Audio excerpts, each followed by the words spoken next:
For FedRAC meeting to order. For the record, I am Paul McDaniel. I'm sitting as chair. To my left, I have Council Member Dovey, who's actually, I believe it is a committee member. Next to him, I have President Kochmar. Next to her, we have Council Member Walsh. And then off to my right, I have Council Member Honda. Committee member Han Tran is excused absence today, so he is not here. I believe he's on vacation. So with that said, do we have any public comments today? We do not. Okay. In that case, I will move on to committee business. Item number 1 is approval of the summary minutes from July 2024. I move to approve the July 24 minutes, so as written. All right, I second that. I have a motion and a second. All those in favor, say aye. Aye. Aye. The ayes have it. Moving on to the second item, item B, Presidential Inauguration Task Force, MOU. Mr. Mike Coffey. Just for the record, if I mispronounce your name, just correct me when you guys get up there. Thank you. Good evening, council members. I'm Michael Coffey. I am the day shift patrol commander for the police department and also oversee the operations for the Valley Civil Disturbance Unit as a collateral assignment to that. The policy question before you today is, should the City of Federal Way and the Federal Way Police Department authorize the Civil Disturbance Unit, sometimes called the CDU, to assist with security for the 2025 presidential inauguration in Washington, D.C. The options to consider today would be to approve the proposed MOU or to not approve the proposed MOU and provide direction to staff. As you know, the Civil Disturbance Unit is a multi-agency team that the Federal Way Police Department provides staffing and participates with, and they respond to civil disturbances and large gatherings to ensure the peace and sanctity of the public and to provide property protection as well. For the Presidential Inauguration Task Force, there is a projected cost of about $5,000, which would be charged to the Federal Way Police Department's training budget, but then would be reimbursed through the process that DC Metro Police Department and the entities that are participating in the task force have agreed to, and those are outlined in the MOU and some additional documentation that they provided. And we are asking that the background information is that this joint task force participates in the inauguration proceedings to ensure the safety of the president, the public, and the administrative duties that go on during the inauguration. And many teams before have participated in this, and it's different Valley agencies will be sending contingencies. We're asking that 5 officers from the Federal Way Police Department be able to participate in that. Councilmember Honda. Thank you. How long will the officers be in Washington, D.C.? It's about 4 days travel there, time to get debriefed, and they'll get deputized by the Marshal Service, basically 1 day on the ground, providing for protection, and then travel back. Thank you. I have one quick question. The status of deputy when they get deputized, does that only hold for the time that they're there, and then when they leave, it's no longer? That is correct. It's limited in nature. Yeah, just curious. Oh, Yeah, Councilman Walsh? just a quick question. I mean, it sounds like that we'll get reimbursed on down the road. Since we're being reimbursed, is there any downside to doing it? There's no downside other than we'll send staffing there to participate, but we are looking to be good community partners to the agencies that are asking for help there.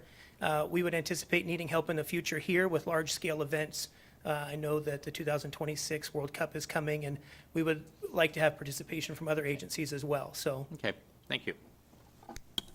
Council President, Just good luck, and I hope all goes well. thank you. Councilmember Honda. Thank you. So you said that we've done this before, we've sent officers there for this before? The Federal Way Police Department and the Valley Civil Disturbance Unit has not previously. Oh, okay. We've been requested, but many agencies over the course of several decades have participated in this with significant numbers. Okay, I don't remember ever hearing about this before, so. This is the first time we are asked to participate and asking the council to approve that as well. Well, that's quite an honor to be asked to participate, so. Yes, If it you is. go, be safe. Thank you. You got a motion? Yeah, I move to forward the proposed MOU to the October 1st, 2024 consent agenda. I second that. We got a motion and a second. All those in favor? Aye. Say aye. Ayes have it. Moving on. Thank you very much. Thank you. Good luck. Interim Chair McDaniel, we have a request to pause the meeting to fix a technical issue. Do I need to make a motion or anything, or No, just, everyone can just, see the, it's the cross hatch there, there's a, you just rebooting.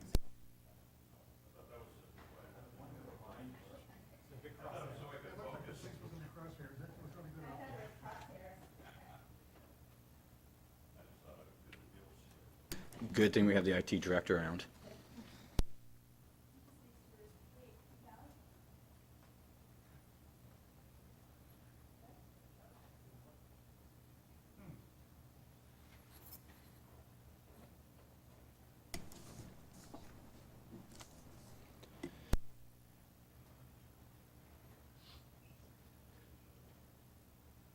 Since we're paused, John, is BYOC? Did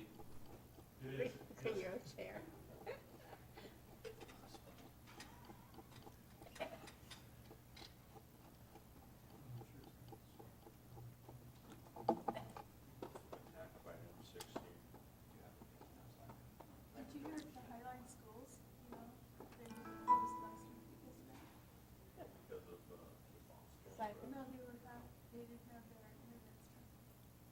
internet. Good, okay. We will move on to item C, Washington Department of Commerce Law Enforcement Pursuit Tech Grant. Murphy? Yes. Good evening, council committee members.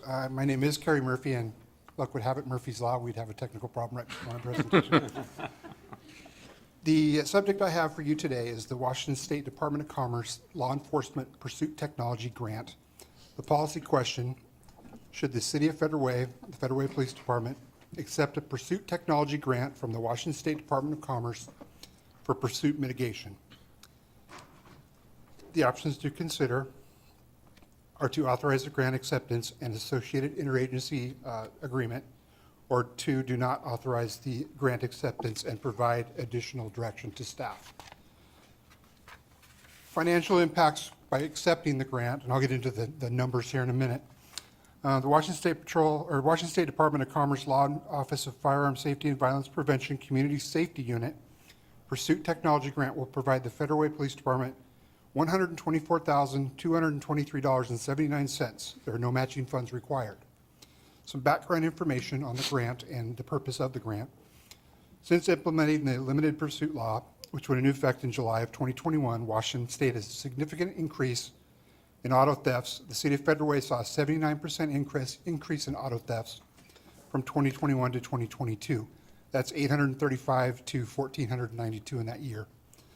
The entire state saw a rise of stolen vehicles nearly 90%. Since July 1st of 2021, Federal Way Police have attempted to stop 991 violators who refused to stop for officers. A large number of these violators were operating stolen or thought to be stolen motor vehicles. Local violators were aware of the new state law or state pursuit limitations and exploited them, knowing the police would not pursue them. With the law changing again in 2024, police will again be allowed to pursue violators for criminal offenses. Even with the ability to pursue restored, it is the intent of the Federal Way Police Department to limit the amount of time spent pursuing offenders with the use of pursuit mitigation technology. Now, with the current restrictions in regard to vehicle pursuits under state law, the need for pursuit alternatives greater than ever. The change in less restrictive guidelines in 2024 do not eliminate the need for great caution when considering police pursuit practices. This grant would pay for the following equipment as pursuit mitigation technology. 4 Star Chase vehicle-mounted GPS tracking launchers. I came to council about a year and a half or 2 years ago. We purchased 1 Star Chase unit. It mounts on the front of a police vehicle. It has a laser pointer that the officer can control from his car and launch it's a projectile that has a sticky, really sticky glue on it, sticks to the car, sticks a GPS tracker to the car. We can then back off and follow the car on our computer and find out where it's going. without chasing it. So that we would do 4 of those, and then we'd have 1 Star Chase handheld GPS tracker launcher. It's the same premise, only it's something that an officer would carry like a rifle and could deploy from the side of the road without being in his car. So 1 of those. We would purchase 5 StickBot tire deflation devices. StickBot is a new technology from StopStick. StopStick are those strips that we put out on the road. They run over and deflate the tires. The StickBot actually, you hook the StopStick on there and you're able to drag it across the road with a remote control. That gets rid of the possibility of an officer being struck by a vehicle, which happens pretty frequently across the nation, including one in Kent not too long ago where the officer was killed by a fellow officer who hit him trying to deploy his stop sticks. So that would make it a safer deployment of those sticks. Along with the stick bots, we would be purchasing 35 stop stick tire deflation devices. There's 3 in each sleeve. We'd have 35 of those sleeves. It could go on the stick bot or could be hand launched like we do now. We'd also be purchasing 160 stop stick Piranha tire deflation devices. That's a single, it's a triangular shaped device that can be slipped under a tire on a stationary car. It's not something we would throw out at a car. It's something we know a car's stolen, we want to keep it from leaving. We could put that under the tire. And we'd also purchase 50 Piranha Hit Kit refills, which is just we can use the Piranha, the small device, over and over again for up to 5 times, I believe. Included in all of this equipment, the Star Chase units are the only thing that require a installation or a subscription. The subscription is for 5 years for each of those units, which is a cost of about $20,000 that the state would pay for. And the only cost that we will have is the installation at about $800 per vehicle. We have funds identified for that already. We're not asking for additional funds. We have a JAG grant we're going to try to use.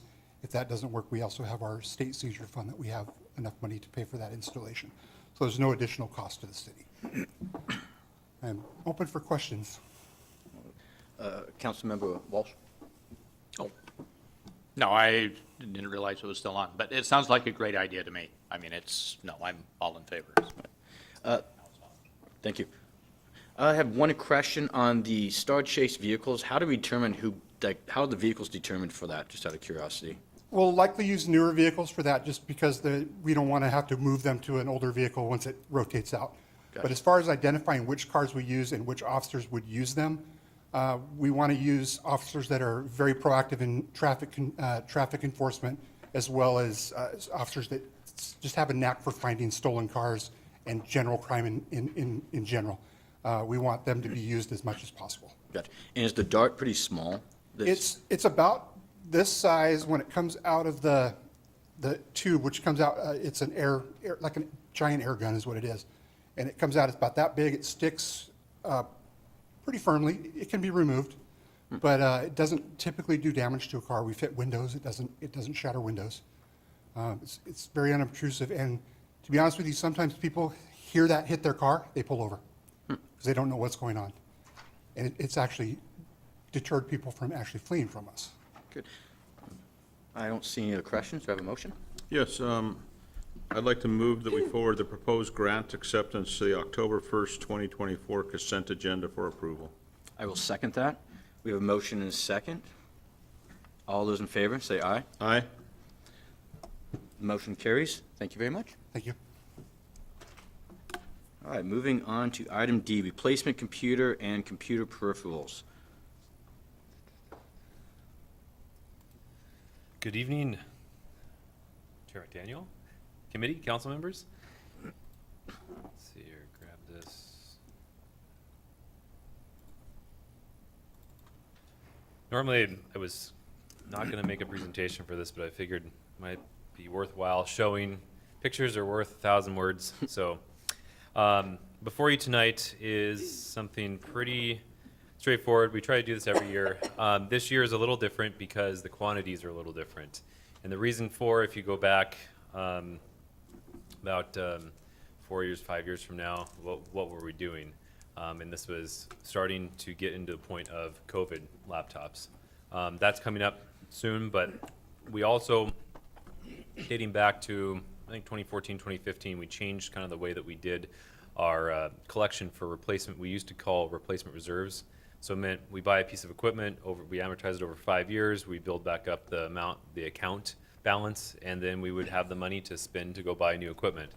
That stopped when finance changed it to kind of be more in line with small and attractive items versus fixed capital assets. And they changed the threshold from $1,000 to $5,000. So we stopped collecting those reserves back then, and we're starting to kind of reap some of the problems of not replacing things on a more of a schedule. So we don't normally replace this many computers in a given time, but next year there will actually be even more because of COVID. But that's a teaser for next year. So anyway, before you tonight is we're going to be buying several items listed below for a total of $162,313.82. This is all purchased from Dell Computer, off with a state NASPO contract. So 79 Optiplexes, certain types, which we'll get into a little bit later, and then Latitude laptops, mobile precision workstations, and some accessories, and including some monitors as well. Reason we buy things is not just one piece of equipment because not one computer fits the job. As you can see, there are physical size differences depending on where we want to deploy things, as well as the horsepower contained within it. So Precision Workstation, we don't buy a whole lot of them. In fact, going back to this list, we're only buying 2 of them, mainly because they're public works engineers that are dealing with CAD, Bluebeam, annotations, that kind of stuff that require a little bit more graphics processing to be able to handle that workload. So that really doesn't come in the smaller form factor. So we buy a little bit larger one. So we work with each department, each director, what computers are aged out. We look at a 5-year replacement cycle, and we try and fit the best need for where we're at. Another thing that we're doing more of is, of course, laptops to enable a mobile workforce. And even before COVID, departments are starting to ask this, right? Because how much better can you be more effective if you had a computer with all of your work and resources on it when you're at a meeting somewhere? So even prior to COVID, we were kind of getting to this point. COVID just accelerated that. So as you can see, the different types of models, they look very similar. You can pick out the differences, but for the most part, laptops are laptops and desktops are desktops. We do spec them out a little bit differently. Monitors, we are standardizing on the 24-inch that you can see in the top left. 27-inch, of course, is kind of the same thing about the computers. We spec computers, same way we kind of spec the monitors. Sometimes, depending on if the staff member is using it for large, high detailed items, it's harder to read in a smaller display. So we buy a larger display for them. And there's 2 different types of monitors. The only difference between the one that's on the top left and the one that's on the top or the bottom left is it actually has a built-in hub or dock, so to speak. So you can actually plug the laptop into it, and it can have Ethernet and USB and all that kind of stuff, and do those connections all within the monitor, which is actually pretty cool. Cleans up the desk area quite a bit. So there are certain cases that we deploy those to. Set of accessories, backpacks, keep the end cases to keep the laptop safe. Other traditional docks to help people just come in, be able to make one connection, and go on about their day. Keyboards, mice, etc. So that's the end of the show and tell presentation. So before you, again, is to purchase the $162,000 from Dell for the equipment. Any questions? You have a motion. I move to forward the proposed purchase to the October 1st, 2024 consent agenda for approval. I second that. We have a motion and a second. All those in favor, say aye. Aye. Ayes have it. Motion approved. Thank you. Now that's that done, can I make one question? for it. You say that we kind of ran into a problem because we were not, budgeting is that something that would be well to go back to, or why did we change that to begin with if it's? No, it's definitely not. So Steve and Chase are the experts when it comes to fixed asset versus small and attractive. But there is a reason for that. And it's probably, at least I think, and Steve can correct me if I'm more than likely wrong here. It's better that finance has less burden on maintaining a capital asset sheet and all the requirements associated with the auditing requirements and whatnot for a fixed capital asset versus a small and attractive asset. I can be a lot less technical. We've had these reserve schemes on vehicles and computers, and what we really at the bottom line need to get to is, well, how much do we need to purchase every single budget? And we're working with our directors to make sure that we can budget as evenly as possible so that we're replacing on a perpetual basis, no matter what the level of the asset is. And we're making progress. We found a lot of things that are behind in it, so it's a struggle to get caught up, but we're trying to make it as simple and easy as we can. All right, thank you. Appreciate Thomas trying to explain accounting terminology. That was fun. That's why he's finance, not IT. All right, moving on to item E. Thomas, you have that one. Motorola Solutions Flex 5-year maintenance agreement. All right, so again, Chair McDaniel, committee and council members, before you tonight is the approval of a 5-year agreement with Motorola Solutions for our Flex, or as we internally know it, Spillman software. Kind of dates back to 1996 when the police department was first created. We needed a piece of software to be able to track all the cases, and they at that point selected the Spillman records management system, and they purchased it directly from Spillman Data Systems back in 1996. And so, according to the packet that you had before you, that was the original purchase agreement back in 1996 for this. And ever since, we've maintained that, we've expanded it. It's grown in size, feature-wise and whatnot. We made expansions over the years. Spillman sold to Motorola Solutions. They purchased them in 2016, and they've also renamed the product. It's no longer called Spillman. It's called Flex. So it's really Flex by Motorola Solutions. But again, when you've been calling it Spillman for years and years and years, it just kind of sticks. So there was a previous item that I was before this committee, and Councilmember Dovey at that time had asked about, well, can we do longer term contracts? And so we're really trying to take that to heart in certain areas where it makes the most sense for us. So we're going through, I'm going to pivot just a little bit, we're going through a ERP replacement process with finance. It's going to touch the whole city because it's not only the payroll system, but it's also our general ledger and how we manage all the city's finances. That's that piece of software. And Tyler Technologies, who makes that software, made our choice for us. They forced us out. So we're having to choose a replacement for that software because they're sunsetting and deprecating that piece of software.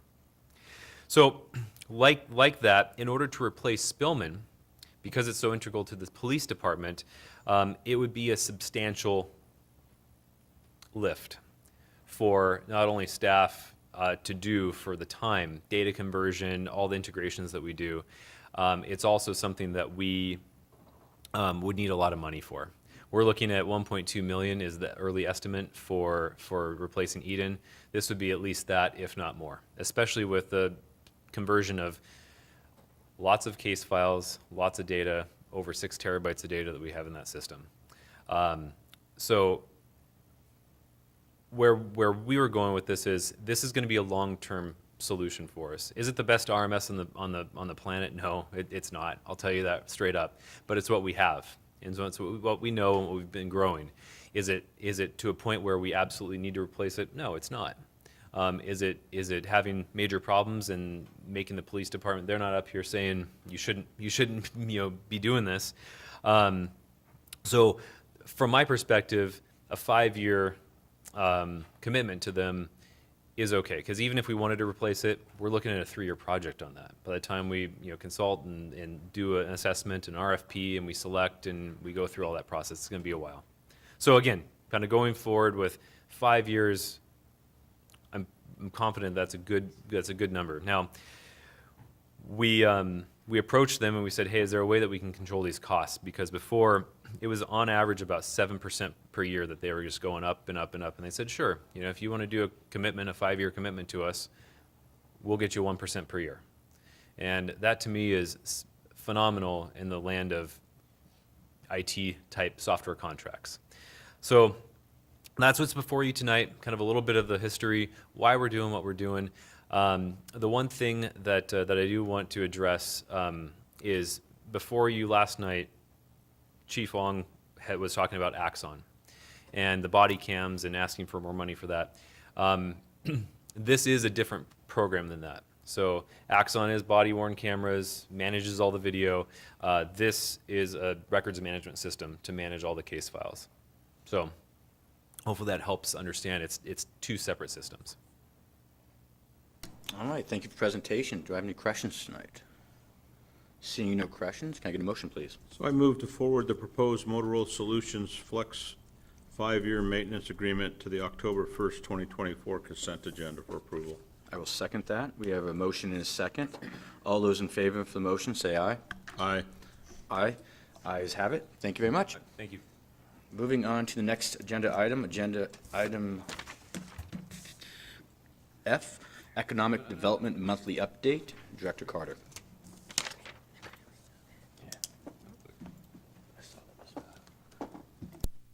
Maximize the share. And then just hit share. Oh, no.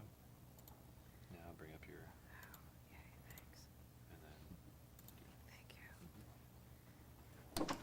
Good evening, Chair McDaniel, Council President Kochmar, committee members, and other council members.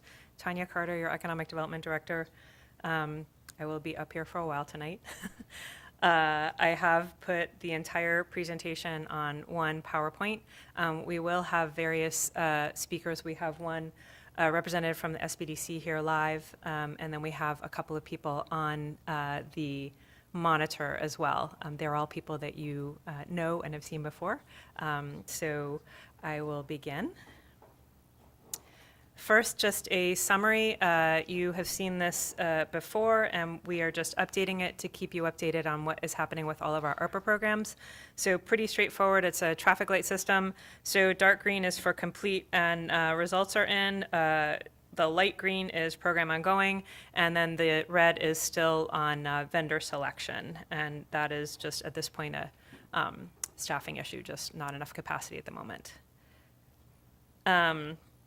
For our first presentation, this is, as you can see here, this is on our e-commerce, so start to cart right here on business retention and expansion.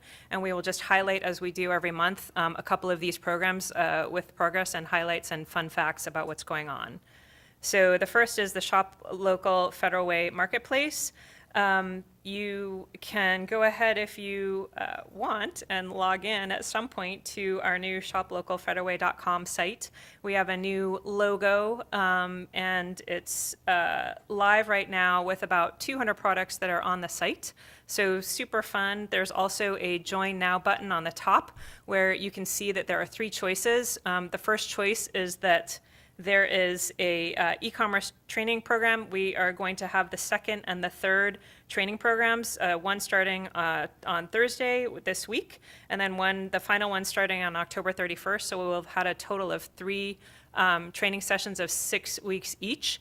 And as I've mentioned, I believe in the past, this is a very basic e-commerce site, but what it allows anyone who takes the class to do if they don't know what they're doing, it also allows them to then in future set up their own Etsy sites, Shopify sites, shop on Amazon sites, etc. So this gives them the basics in order to not only set up a site, which is only the tip of the iceberg, but the training course, as you can see at the bottom, it teaches them everything from inventory to setting up your store to taking photographs to packaging and shipping to tracking to returns, et cetera, et cetera. So literally running an entire digital store from soup to nuts. The other thing to focus on here is that we are onboarding businesses now. We are also continuing email outreach to businesses, offering them to take the class or to sign up. We're also pushing on social media as well as just building awareness campaigns out in the community.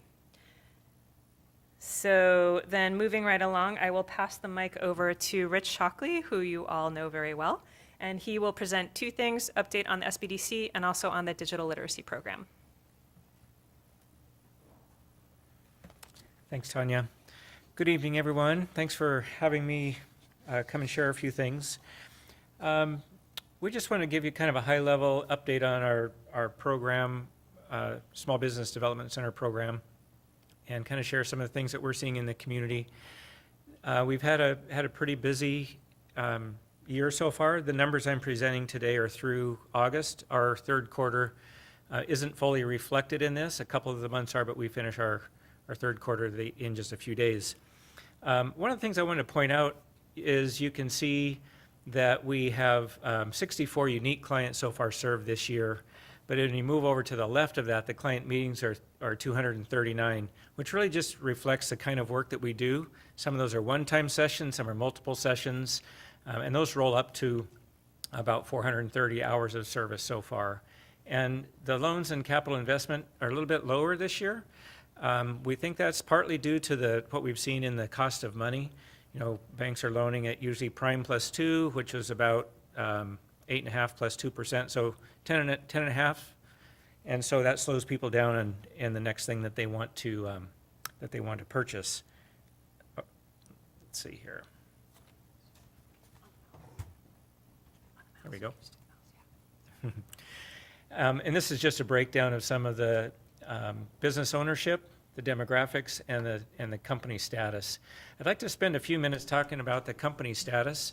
You'll see that there's a high number of pre-venture, and we've seen this a few times since I've been doing this work, and we usually see a lot of pre-ventures when there's concern or uneasiness in the economy.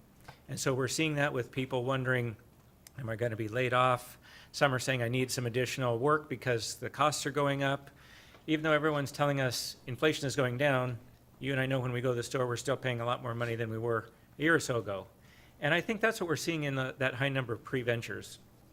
Now, what we're reporting here are those that we're actually serving as a pre-venture. We probably have at least double that. I'd say probably 1.5 times that of inquiries who go ahead and register.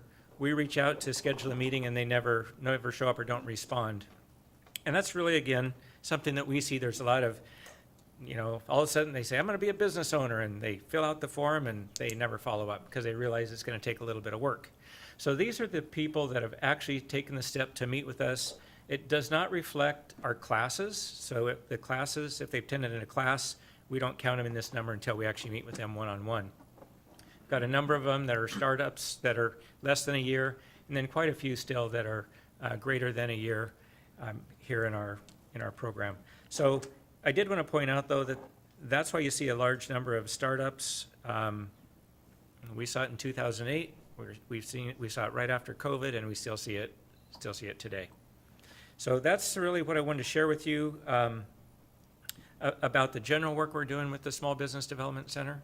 And I can open it up for any questions before we move on to the other, if you'd like. So just out of curiosity, the pre-venture, what kind of industries or business models are they looking at doing? I know it's probably a variety, but is there anything that sticks out more than others? I would have to say of the pre-ventures, probably the number one that we see is people wanting to start a food business. Right. Is it And food trucks or brick and mortar? Well, there's some food trucks, but it's oftentimes a restaurant. Sometimes it's catering. And I believe we see that because we have a large melting pot in this area, and people want to bring their own cultural food in, and that's what they know, and they tend to move towards that. So that's probably the number one that we see. We also see some businesses trying to provide business services. By that, I'm including the trades in there, so people wanting to start anything from a janitorial service to a construction company to roofing, striping the parking lots.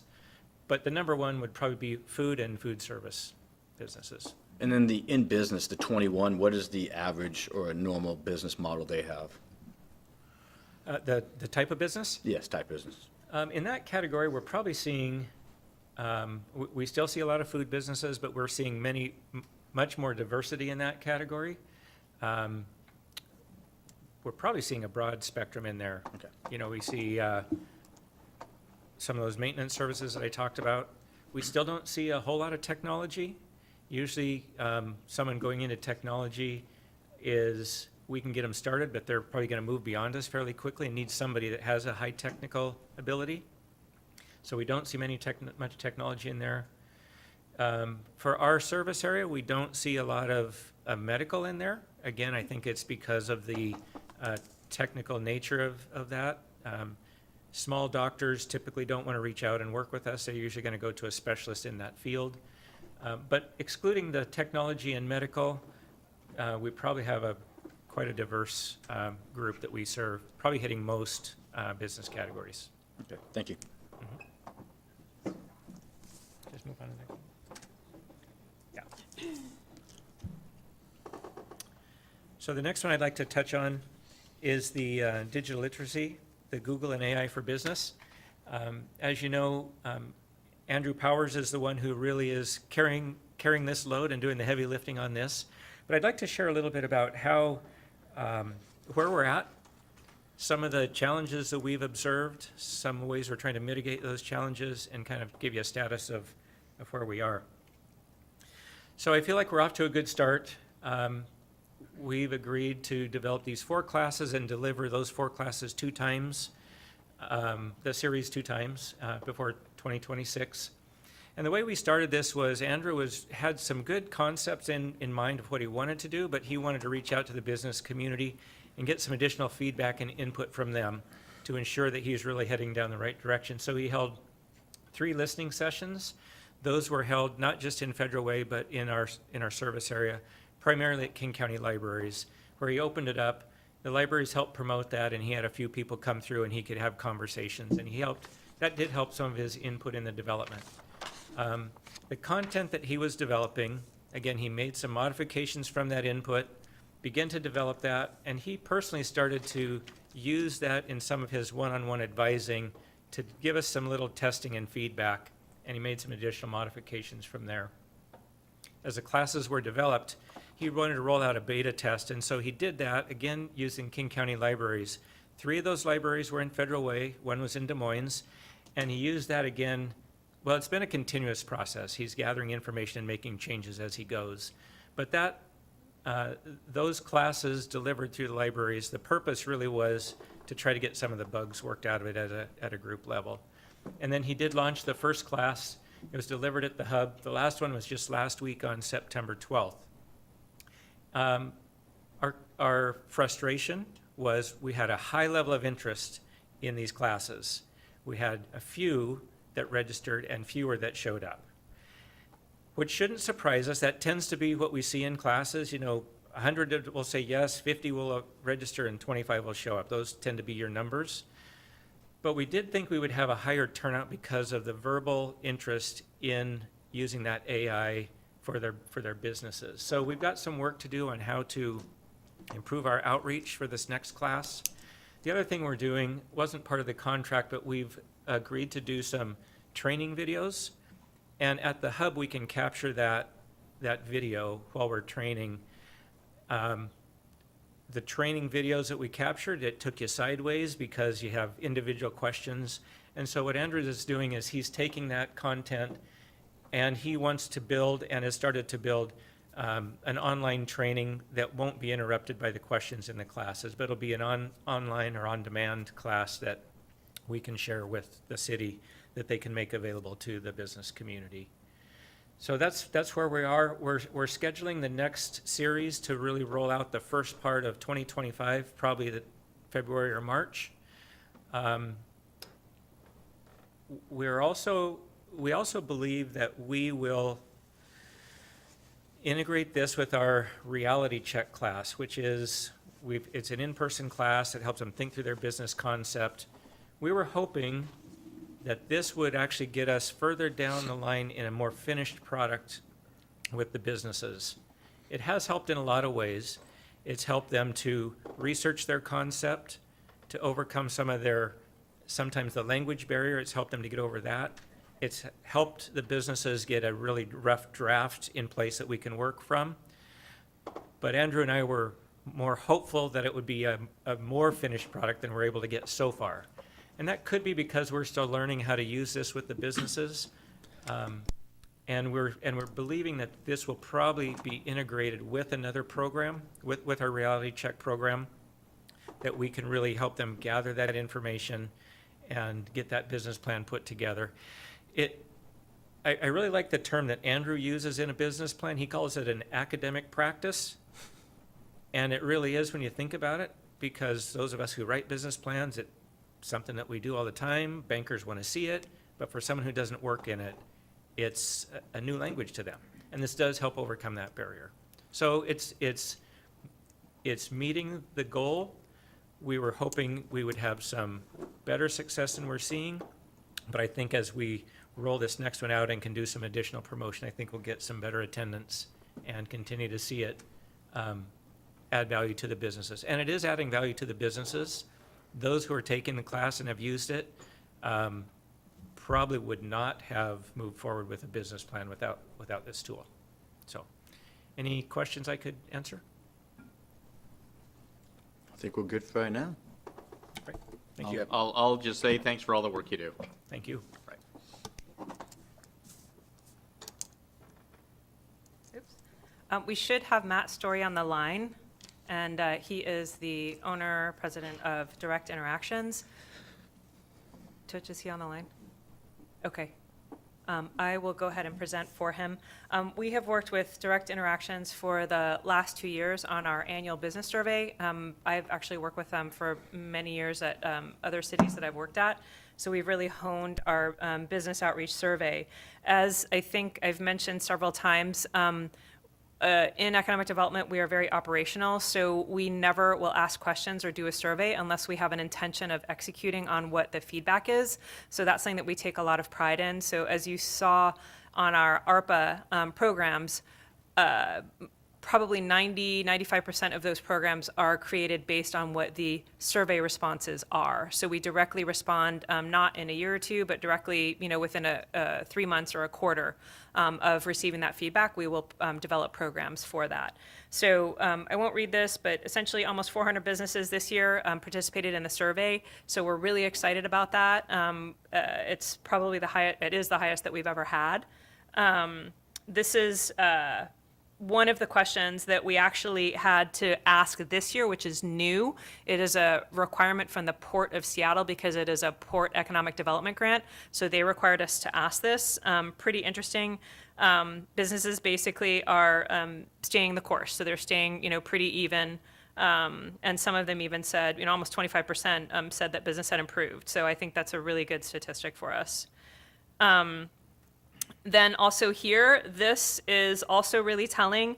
Of all the statistics here, by far the highest was marketing and technology. So again, to reiterate, that is why we put together the e-commerce site. That is why we are doing the city marketing program.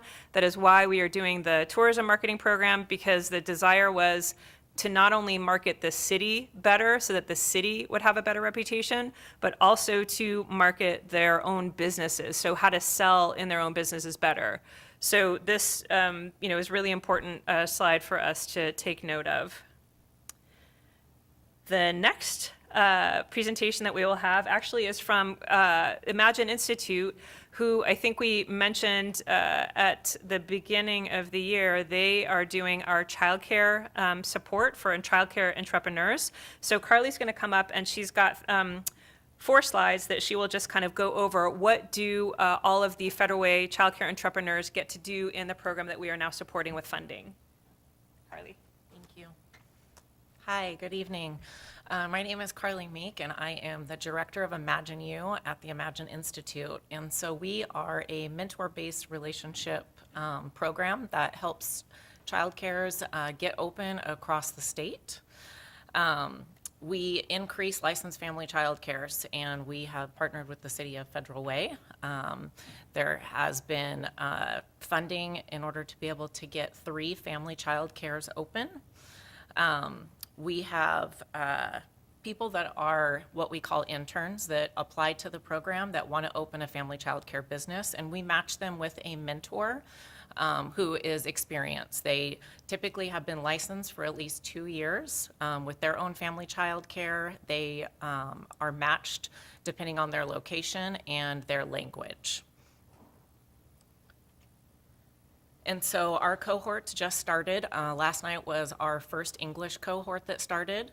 And these interns receive on-the-job training. They go to the mentor's home and work in their facility for up to 20 hours a month. Their monthly training is going to consist of meeting weekly with their intern cohort group virtually.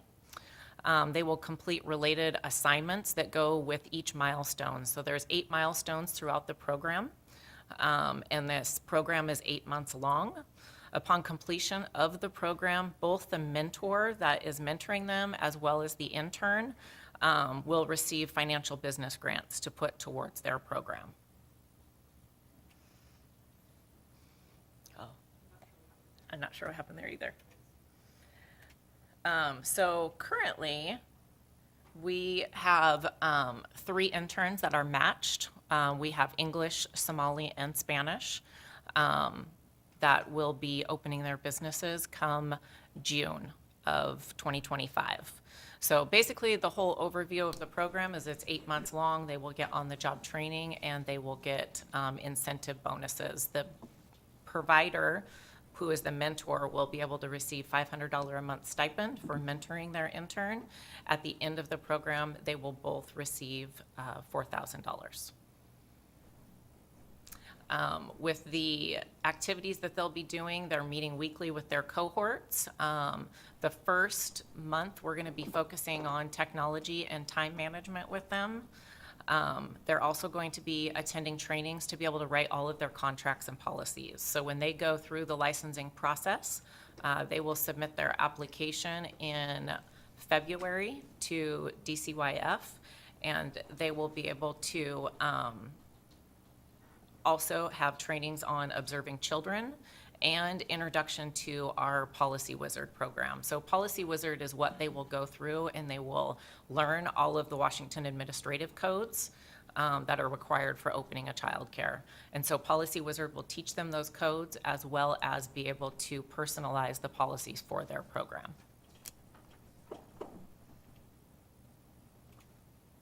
Any questions on what we are working on? Councilmember Honda? Thank you. Thank you for being here tonight. So the 3 people that you're working with that will be opening childcare, how many children can they care for? So that depends on the space in their home. Typically, a license, when a child is, or when a facility is first licensed, it typically starts out as 6 for their first initial, and then it goes up from there depending on their space and how they're managing that. So usually the licensor will come back out within 6 months and let them know if that's going to increase to 8, 10, or a maximum of 12. Does it depend on the age of the child? So that would be more of the ratios of how many teachers they have working in the program. But yes, typically in family child care for their first initial license, when they have 6, typically it will be for 2 infants and then 4 that are over 2. And do you help them market their childcare facility? We do. We have a marketing and branding training that they take. And so we help them to be able to create a website. We have a website creator that is called Sandbox. And so during this training, they learn how to use that and how to be able to brand their business. So when the training is over, do you offer follow-ups? Yes, so once they graduate from the Imagine You program and they're licensed, they will then be filtered right into the next step, which is called our Shared Services Hub, and that's ongoing resources for businesses once they're open. Thank you very much. You're welcome. Hey, what's the long-term success rate? How many go through the class and decide it's not for them, or how long?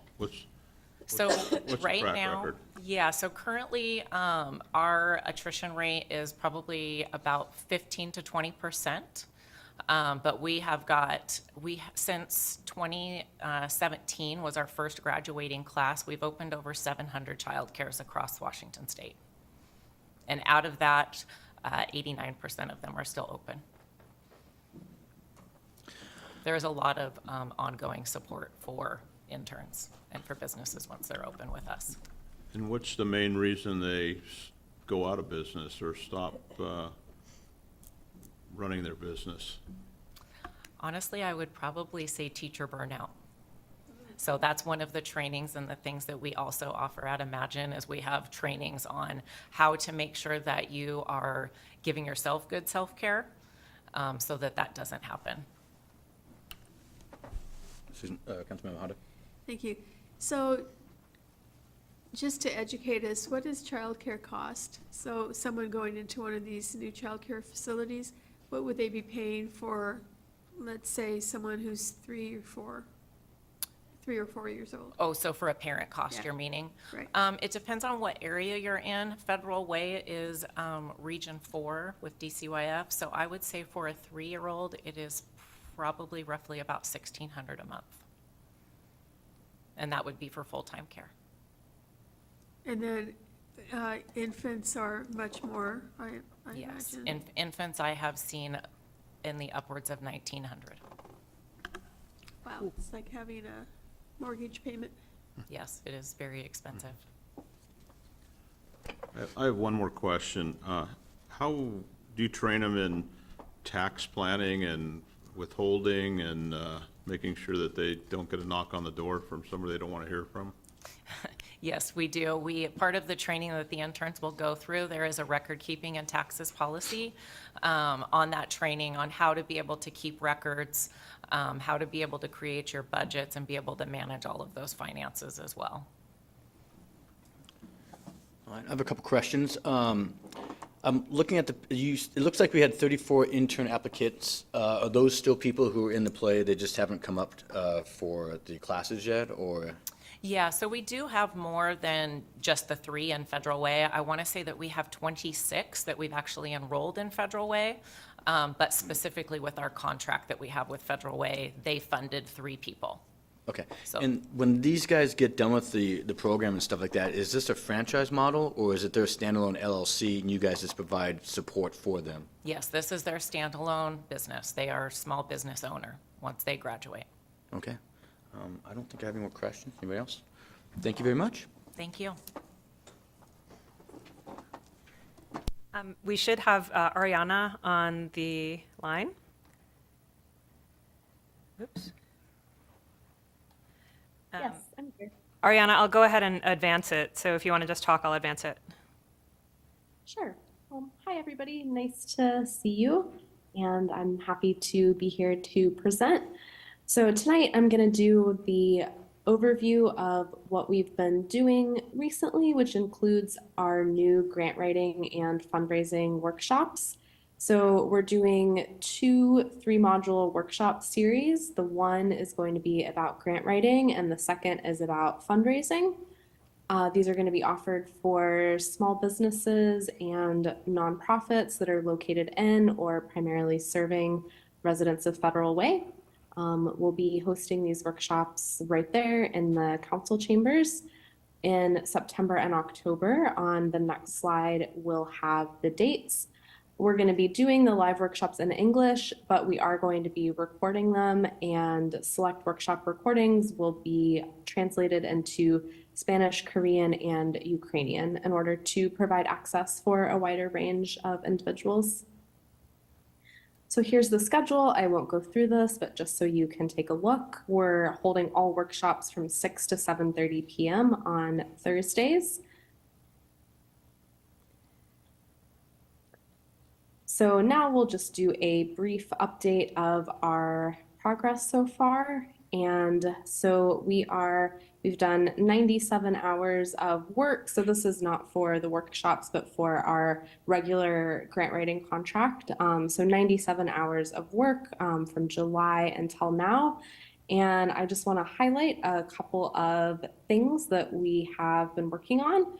So first, I know, as many of you there probably know, the roof really needs to be replaced on City Hall. And so we have been looking for a while into grants that would be appropriate for that. And we had to get a bit creative because we were realizing that there really weren't any grants that were just for the replacement of a roof. And so we started thinking about different angles that we could utilize. And so we ended up landing on the emergency management angle. We talked with Kevin Pelly, an emergency management director, and realized that City Hall is the emergency operations center. So, in the event of any sort of emergency, obviously your police department is located there, as well as the emergency management office. And so it would be the center of operations and the event of an earthquake or some other sort of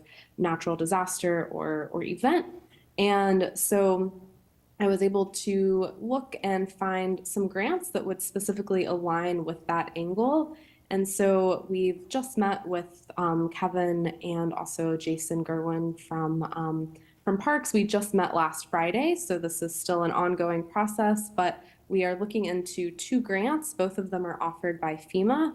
I think the most promising one is actually called the Emergency Operations Center Grant. It is specifically for buildings that are emergency operations centers. And so I believe that we are, recommending that grant to be pursued because the roof, is not currently seismically sound. And so in the event of an earthquake, the building could be irreparably damaged and not able to be used as the emergency operations center. And so this grant would provides for construction, renovation, those sorts of expenses to get those kinds of buildings up to speed.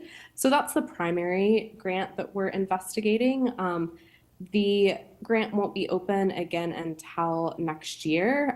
So it's currently closed for this year, but it'll open next June. The amount of money that's available depends on how the federal budget shakes out. For this year, there was about $103 million in total available. There's no cap for what can be requested. You're welcome to request what your project requires.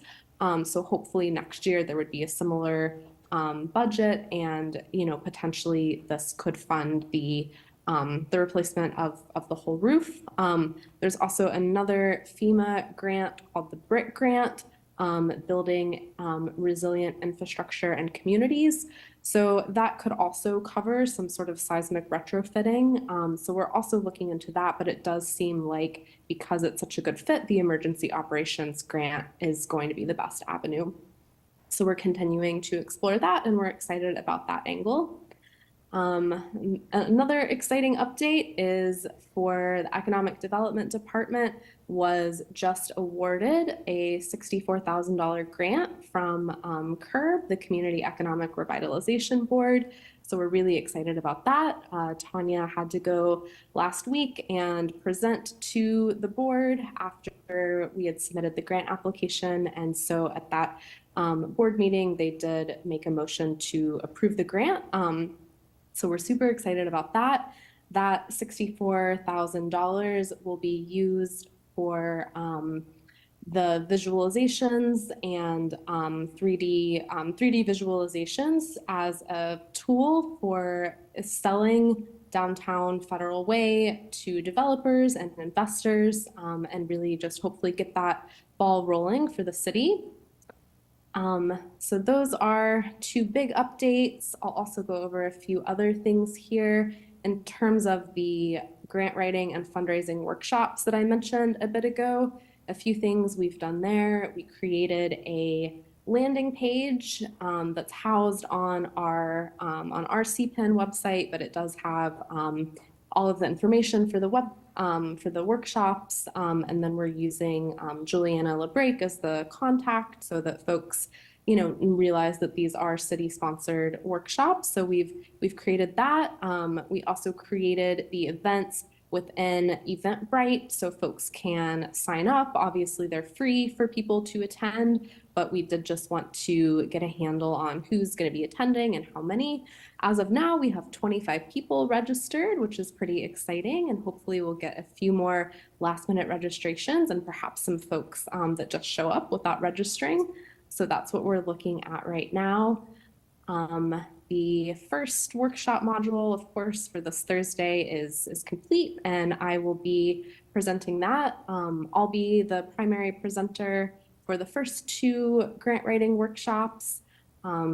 Dr. Angela Silva, who is the CEO of my company, she'll be joining me for the 3rd grant writing workshop. We'll be co-presenting that one together. And then for the fundraising workshops, we have an instructor named Linda K. Briggs, who has more than 30 years of experience within the fundraising world and frequently teaches classes and workshops and things of that nature. So I think you'll be in good hands. She'll be teaching those final 3, the latter series of workshops about fundraisers. Sorry. All right. That's okay. I think we're almost done here. Yeah, we've created some flyers, some handouts. Okay, yeah, I think that'll do. I think that covers the update. Did I leave anything out, Tanya? No, I think that's good. Just if there's any questions from the committee or council members. Councilmember Honda? Thank you. To sign up for these workshops, do you have to be a Federal Way resident, business, or organization?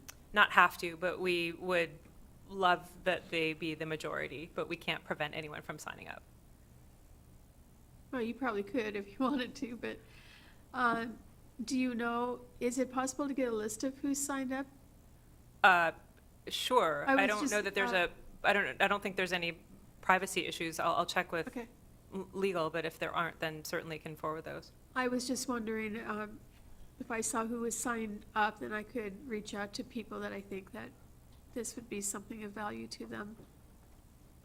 I agree with that, yeah. Thank you. Thank you. Councilmember Dovey? I have a question, and it's not really so much for Ariana, but we're talking about a grant for a roof replacement or fixing, and didn't we spend money in ARPA to do that? 100K, I believe. I mean, would this mean we get a reimbursement to spend it on something else if we get the grant? I could not speak I mean, that's just articulately maybe a to Steve that. Broom or a Mr. Hutton question, but maybe I don't know maybe I'm mixing things up. No, we No, did. we talked about it, but Yeah, we voted off it. no, We voted you off didn't. money. I think it is not under ARPA, but we did set aside $500,000, if I recall, last year. I thought that came from, It's that not came from ARPA. ARPA. Yeah. It was included in an ARPA discussion around field turf. There was several projects, but it was not ARPA. We did set aside, John, I believe you are correct, Steve. It was definitely embedded within an ARPA discussion. I could be wrong. We can certainly check on that and get back to you. Yeah, please check on it, because Absolutely. I mean, I could be getting old and not remember things, but I specifically remember the ARPA discussion of taking that money from something else to do it. I think, Well, But congratulations on a city roof grant, that's great. No, they haven't. Councilmember Dovey, I believe that the grant is actually to bridge the amount. And John, I don't know if you know off the top of your head, but it's several $1 million for the roof. Well, And thank you, Tanya. It was ARPA. You were correct, Councilman Drobly. So 500,000 likely won't be enough. So we're kind of holding at this point.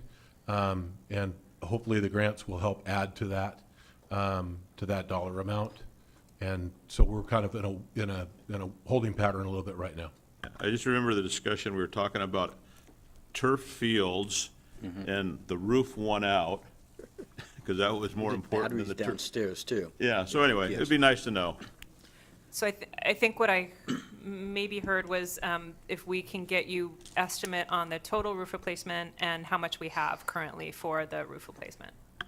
Yeah, it'd just be a good follow-up sometime in the Okay. future. Did I understand correctly, though, that you can't apply for this grant until next June? Correct. So how long can we hold off on doing the roof, John? We think the roof will get through until that time. We're pretty confident. I was under the impression we were already doing the roof. Yeah, I was, there was an emergency sort of situation. Interim Chair Ariana has her hands raised. Yeah, I was just gonna add in that the grants that we're looking at would require a match. So I think ideally, that 500,000 could be part of the match that would be Spent. required in order to get those grants. Council President, That's great. Councilman Moak. All right. The only question I have was, I believe these are being recorded, right? So the sessions that will be going on Thursday will be recorded for future. Correct. Yeah. Okay. So what we really are for the workshops, correct? Correct. Yeah. So what we really are doing with the recordings and, making them accessible is really trying to encourage folks, that there are other ways to, finance things. And so there's a lot of requests for fundraising and a lot of requests for, how do we write grants? And that always seems to be the hurdle of, where do we find money? And so that was really the big impetus for us putting these together is, there's a lot of businesses and a lot of folks, nonprofits that just would love to know how to do this. And so we're trying to, as I always say, teach a man to fish and not just give a man a fish. I get that. Yeah, Walt? how are you reaching out to the small businesses and nonprofits to let them know about these workshops? As many ways as possible, everything from putting posters up at the community center, at the libraries, sending out emails, putting it on our website, putting it on CPIN's website. It's on Eventbrite, which of course is a huge, huge platform for events, so people can see it readily on Eventbrite. So, many, many different ways. Posting on social. Okay, all right, thank you. Seeing no more questions, I think we are done for the moment on this one. Great. I do see your name up later, though. I know. Yeah, I'm up here for a while. All right. We will move on to the next agenda item then, item G, which is Tourism Enhancement Grant Recommendations 2024. Director Groom. Can I do an introduction? Sure. Just like Brian did. Don't go far, this is only 4 minutes. Your part's only 4. What time you? Before we balanced the mayor's budget, Tanya and John Hutton and Brian and I, we had a budget tool that we were using. It was this one. And our question was, when we go to the lodging tax committee, will they approve what we hope will help balance the budget? We don't need this anymore. The two questions I'm really going to answer to smooth Tanya's path, to smooth Tanya's path. Is there available funds? Where are the funds coming from? And since the tourism enhancement grants are on a parallel path with the budget, can you do one before the other? As you saw, the tourism in the budget. Now, Tanya's going to be speaking about the tourism enhancement grants as far as how it dovetails with the budget. We built into the budget $100,000 per year for tourism enhancement grants, $150,000 for PAC support, $250,000 for tourism marketing. Revenues, as you know, from lodging tax, they're generally $300,000 in a good year, and we're forecasting that they're even improving. They've come out of the pandemic wonderfully. For 25 and 26, we're forecasting 314 or 320. However, the expenses total 500,000. So where does that extra money come from? There's no such thing as extra money. We would be looking to fund balance in 2025 for 186,000. In 2026, we'd be looking for 180,000. So your question would be, well, how's the fund balance doing? The City Council has a reserve policy of 200,000 for this fund. And this is the ending balance for each of the years that you can see. We're forecasting at the end of 2024, we end up with 2.2 million. So if we draw upon the lodging tax fund balance in 25 and 26, we would remain about the same level we entered 2023. Now that's only, every dollar has a job. The fund balance is only spendable when budgeted, and so we're only looking at budgeting for the three items that were proposed in each year. Now that's only the part of the story because this shows that in the budget, in the general fund, in the last 2 years, we supported the Performing Arts Center about $1 million a year in 2023 and 24. We proposed to drop that support from the general fund to $700,000 in 25 and 26, hoping that wasn't a big reach, that the Lodging Tax Committee would concur that supporting the Performing Arts Center was a good idea. They did. They think that lodging tax support of the Performing Arts Center is a good participating in overnight hotel stays.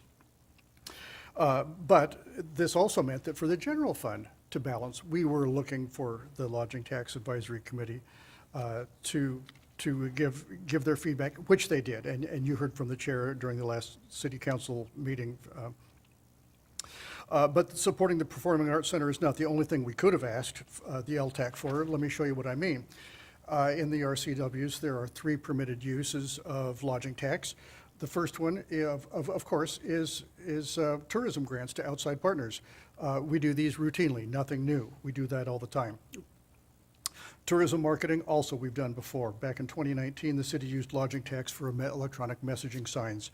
It was this third area of supporting the, I looked back 7 years, and I have never, I couldn't find that we'd ever used this option.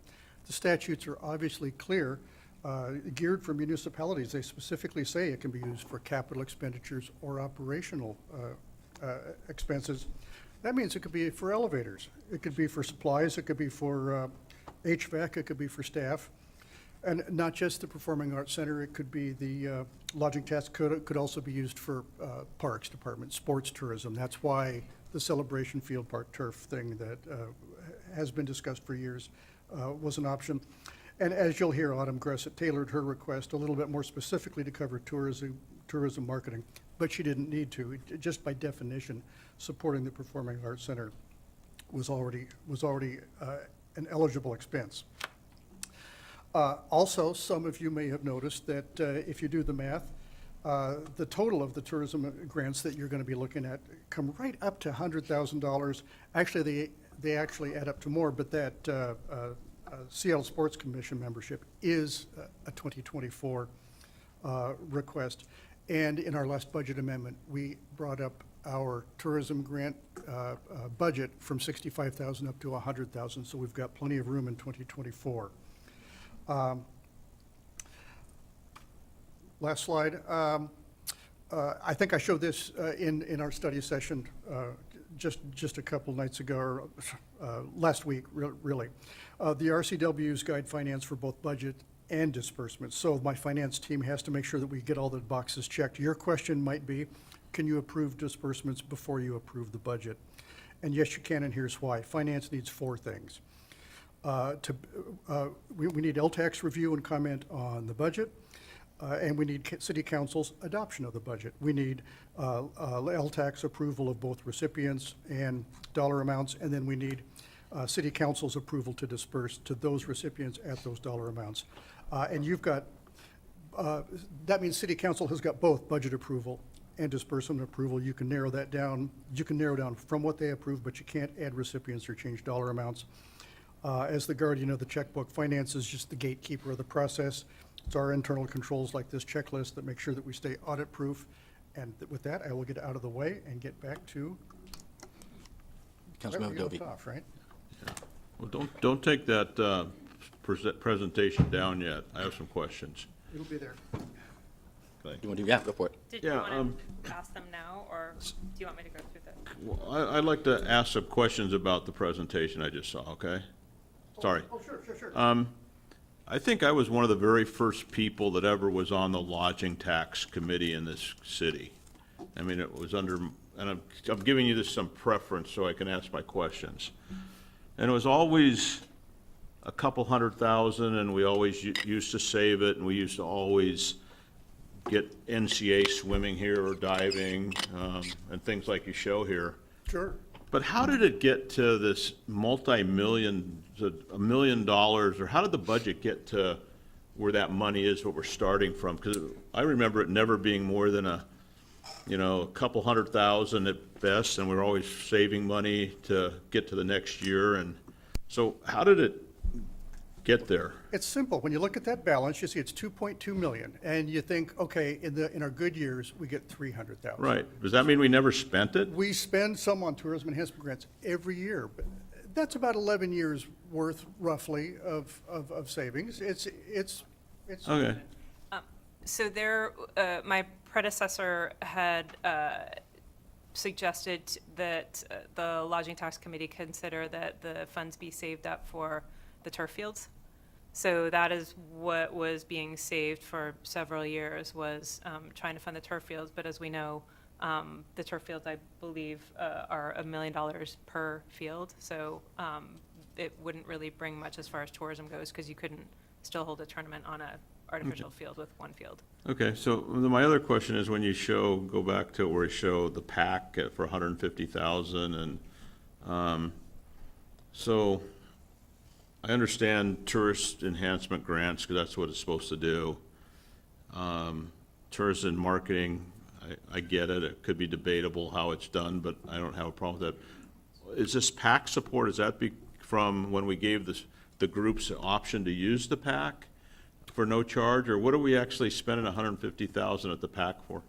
It's on tourism marketing. So essentially, it's a plan that is designed to focus more on attracting more tourism, and that would be from 50 miles plus away, which is the definition of tourists. So we do have a good number of tourists that come from outside that area already, but the focus now is to really, combine, for example, having an overnight stay and going to see a show, or, going to Wow Waves and going to see a show. So really starting to, really what the focus is, if you saw, or if you see on the application, visitor enhancement. So there's two types of visitors. There's, getting a existing visitor to enhance their stay and stay longer, so stay another night, or there's also attracting a new visitor. And so essentially what we're trying to do is get the most bang for our buck, which is, people that may be coming for a show, getting them to stay longer, or people that are staying here to come see a show. So it's a huge asset that we have,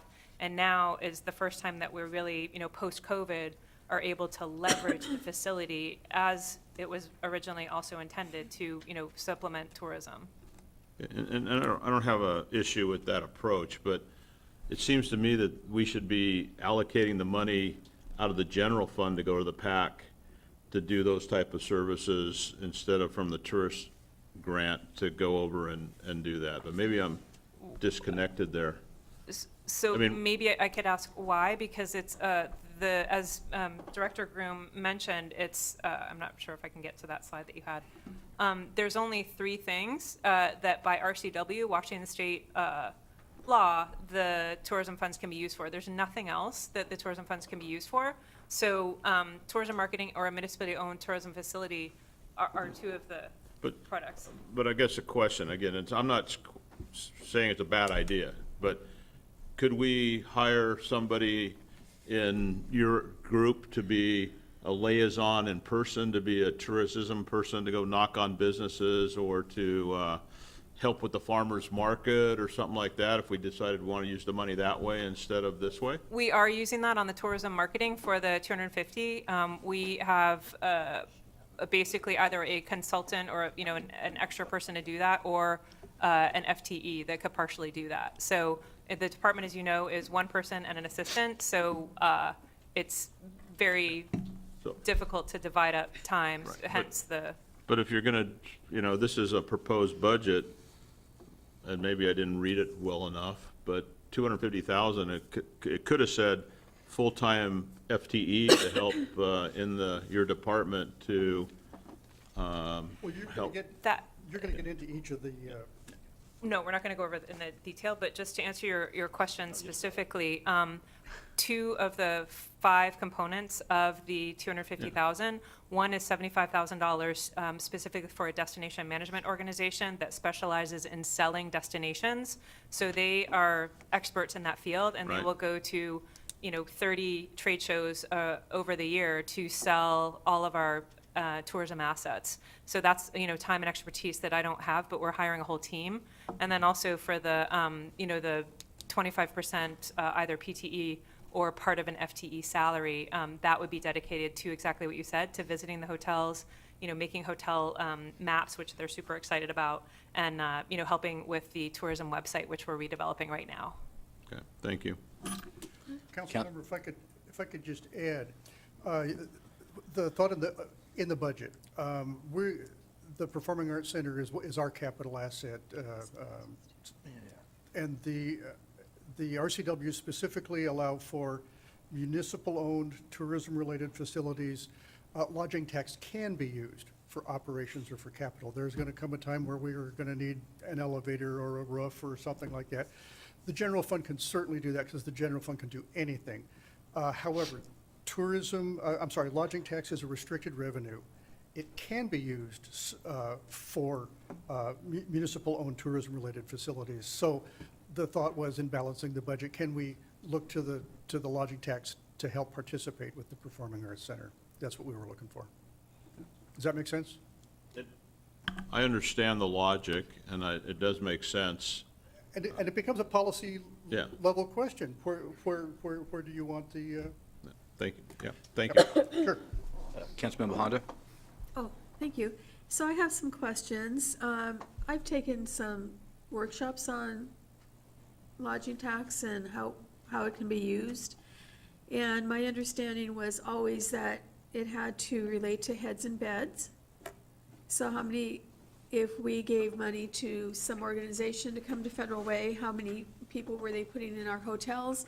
And that they needed to be putting people in beds to be able to get funding from this.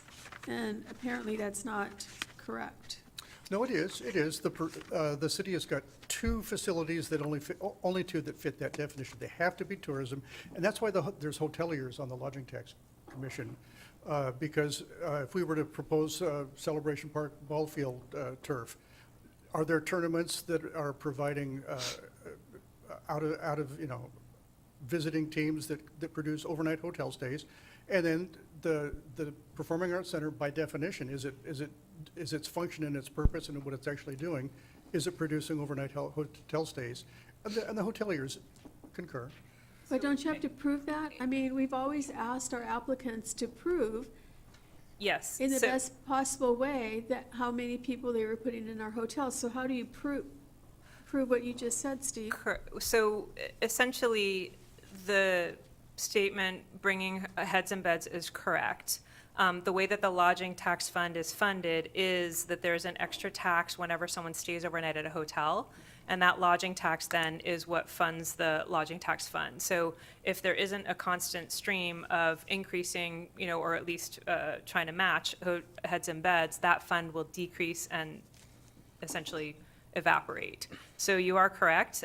If you're asking specifically on the Performing Arts Center, there is the ability to track zip codes, number one, of the attendees. Number two, we have built relationships with the hotels. So now all the hotels, there are specials that will be run where we can track the heads and beds. Will it be 100%, one for one, quid pro quo, that we know everything? No, and it never will be. But what we can show is an incremental increase based on specific campaigns that are being done. So there will be metrics. The metrics are not set up right now because the campaigns have not been set up. But as Autumn presented at the Lodging Tax Committee, and the Lodging Tax Committee, again, to reiterate, the hotels are the one that fund this, and the hotels are the ones that want this program. So they are fully vested in this program and in this collaboration. So they will be working with the Performing Arts Center. They already work with Stacia very closely to start now building campaigns that specifically track, the success of the campaign to incrementally increase the number of heads and beds that are bought by the Performing Arts Center. Okay, so I have some other questions. Sure. So, because this is used to promote tourism, I'm wondering, can we use lodging tax money then to build a regional park, such as an inclusive park that could be done really, really well, that would be regional, and people would come in from all around to use it? Can money be used for that? Or, I have another idea. The flagpoles along Campus Drive, one of the reasons they were put there was because of the Weyerhaeuser-King County Aquatic Center, which brings in tourism from around the world. And those are in desperate need. The flagpoles should be replaced. The trees should be removed so that the flags are not entangled in the trees.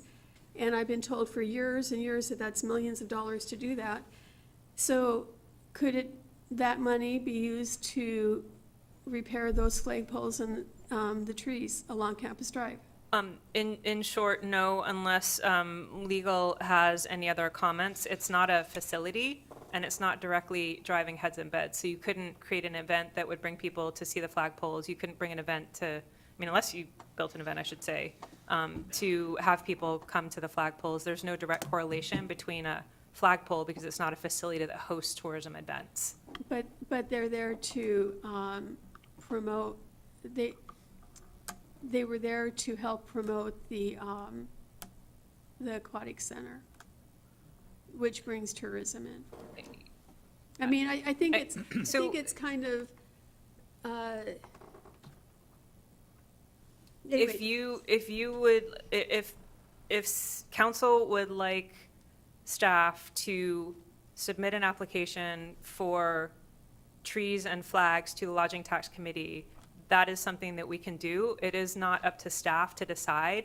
All I can share with you is, my experience with lodging tax committee. The RTW says it has to be a facility or tourism marketing, and a flagpole and a tree is neither nor. So I don't know if legal can chime in, but I'd be happy Sure. to apply, but So there's no requirement that we use LTAC money for its most effective use.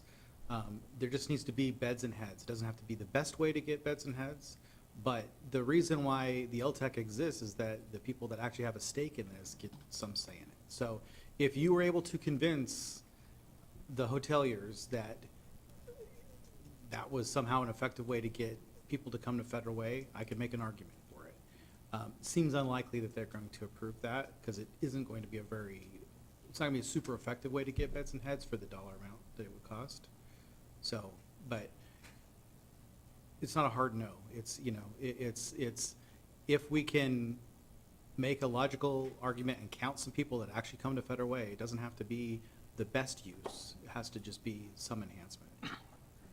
But I think, going back to Tanya's point, that seems like a hard sell to LTAC. So one of the things that Ade would tell us over and over when we talked about lodging tax and where the money was going was, would it pass a state audit? Will this pass a state audit? With what? Well, not what I suggested, but what is on this list. Auditors would be looking for the four things I looked for. Did the city council approve the budget? Was the LTAC consulted for feedback when we made the budget? And then, did the request go to the LTAC, and were they approved as a recipient with the dollar amount? And then did it come to council for disbursement? That's how it would have to get past pass an audit. And heads and beds they don't look at, Well, the LTAC approval, it satisfies that. That's part of the application process. okay, thank you. Duffy? I have a more what-if question. I mean, we used the lodging tax to start the farmer's market whenever it started, many years ago. 21. 21? So 21 years ago, we gave them $14,000 out of the lodging tax fund.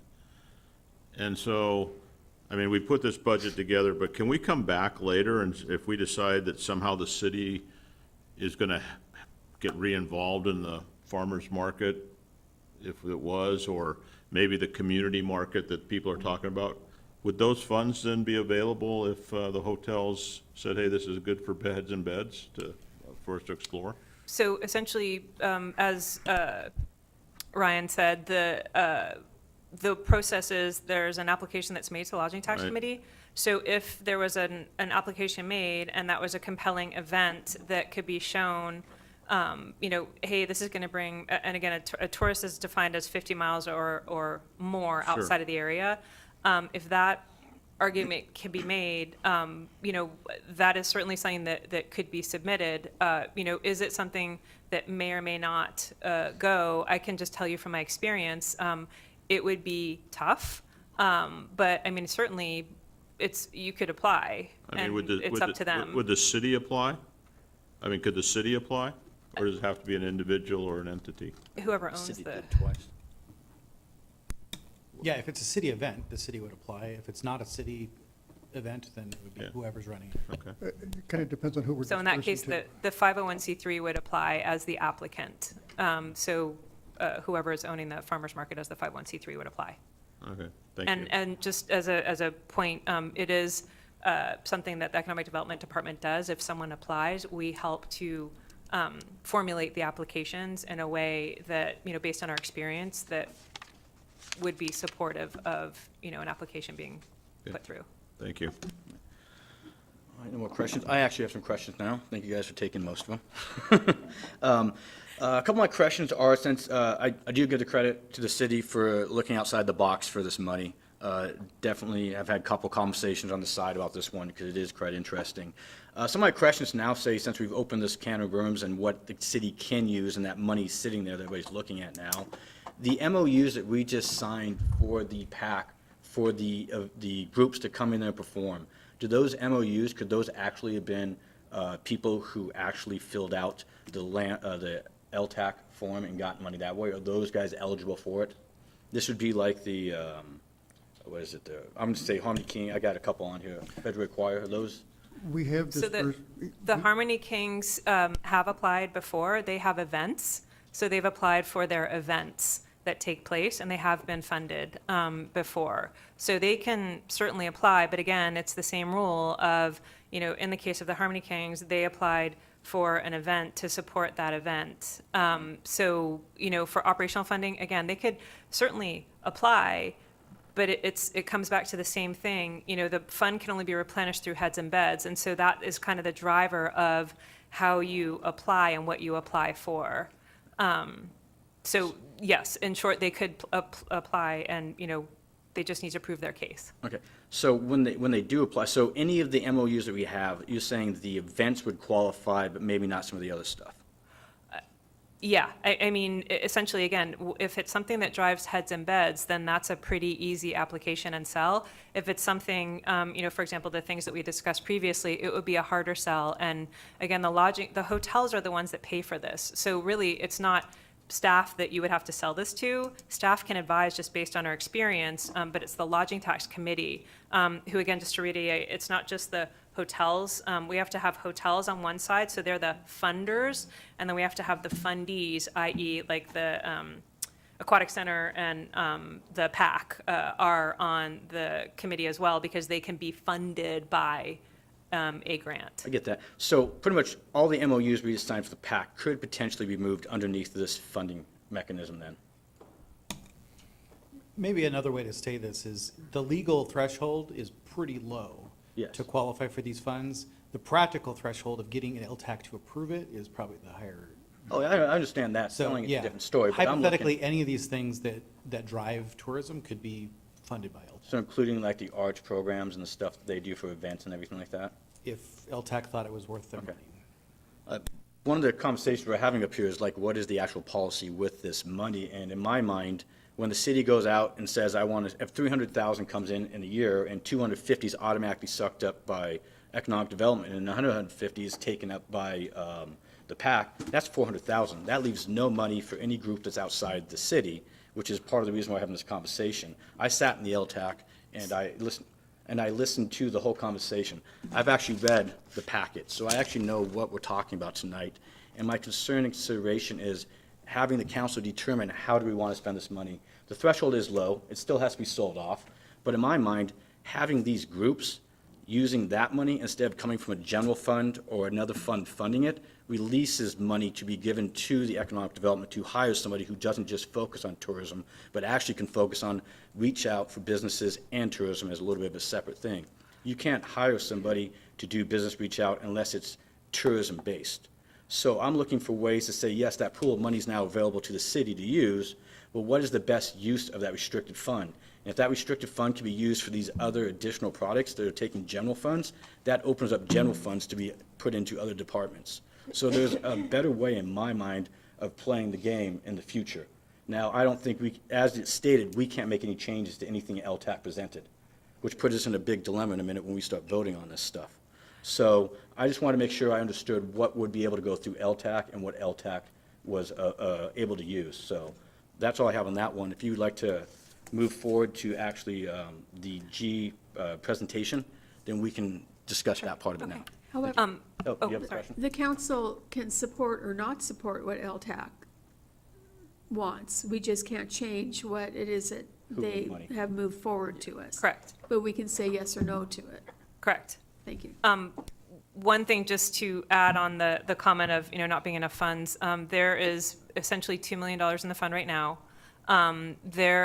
We've had hotel absorption by several groups in the city, studies done, and there's at least one, if not two, hotels that could be additionally absorbed just in the immediate, right now, into, hotels into Federal Way, meaning that there could be two easily absorbed, well, 1 to 2, I'm sorry, easily absorbed, which would then be over 100 rooms, which would then qualify for charging lodging tax. Plus, it's also on the room night, and so it's also fluctuating with the price of the hotel room. So the hotel prices are also increasing every year. So the lodging tax will increase that way. And there's also still flexibility in being able to slightly raise the amount of lodging tax collected. So that's another avenue. So the fund is not in any danger in the next. Not yet. It's not in, and I mean, I've worked for 6 years in other cities, and the funds in both the cities I worked in are used exactly the same way. So that's also, kind of best practices for the county and for cities within the county for using lodging tax. Okay. Okay, so this is going to be a really quick presentation because I think everyone kind of already has talked about the stuff that seems to be in question. Policy question, should council approve LTAC's Excuse recommendation? me, don't we have to, before you go? Yep. Don't we, G, are we going to wait until we go all the way through all these things, or are we going to move the item G now? You make a motion? Yeah. We haven't actually had the He has a presentation. presentation. Oh, good. Well, it's at the very top of G where you make the motion instead of the very bottom. That's why I asked the question. Okay. Give you a short motion.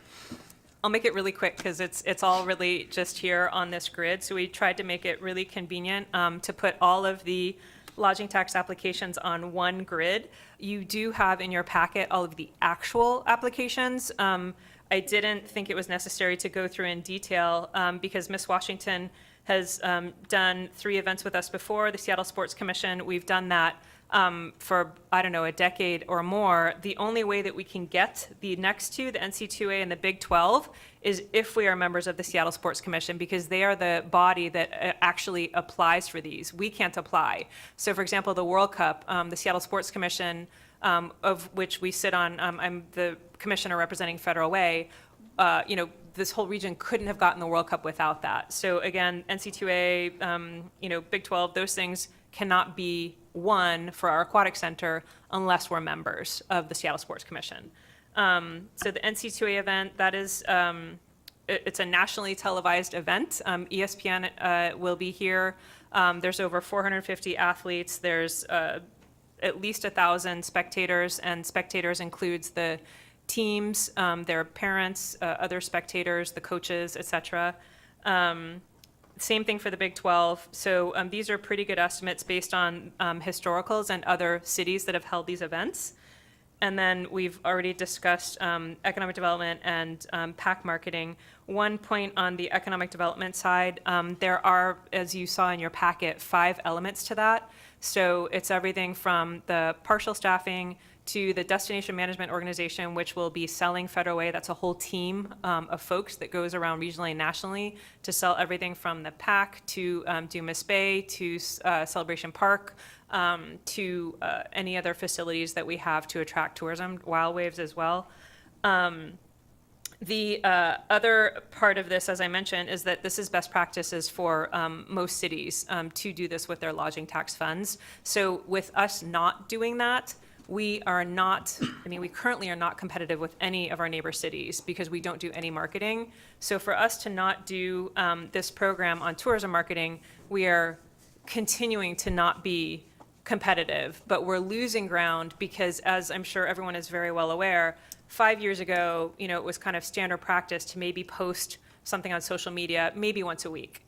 Now, standard practice for social media, depending on who you are, what you are, is posting 4, 5, 6 times a day, different types of content. So we are not anywhere in that mix, which, by not doing this program, it's just putting Federal Way even further behind the track for having any chance of attracting any tourism. And PAC marketing, we've been discussing that, so won't go into detail on that. So the options, forward the proposed TEG recommendations to the consent agenda, or do not forward them and give staff direction.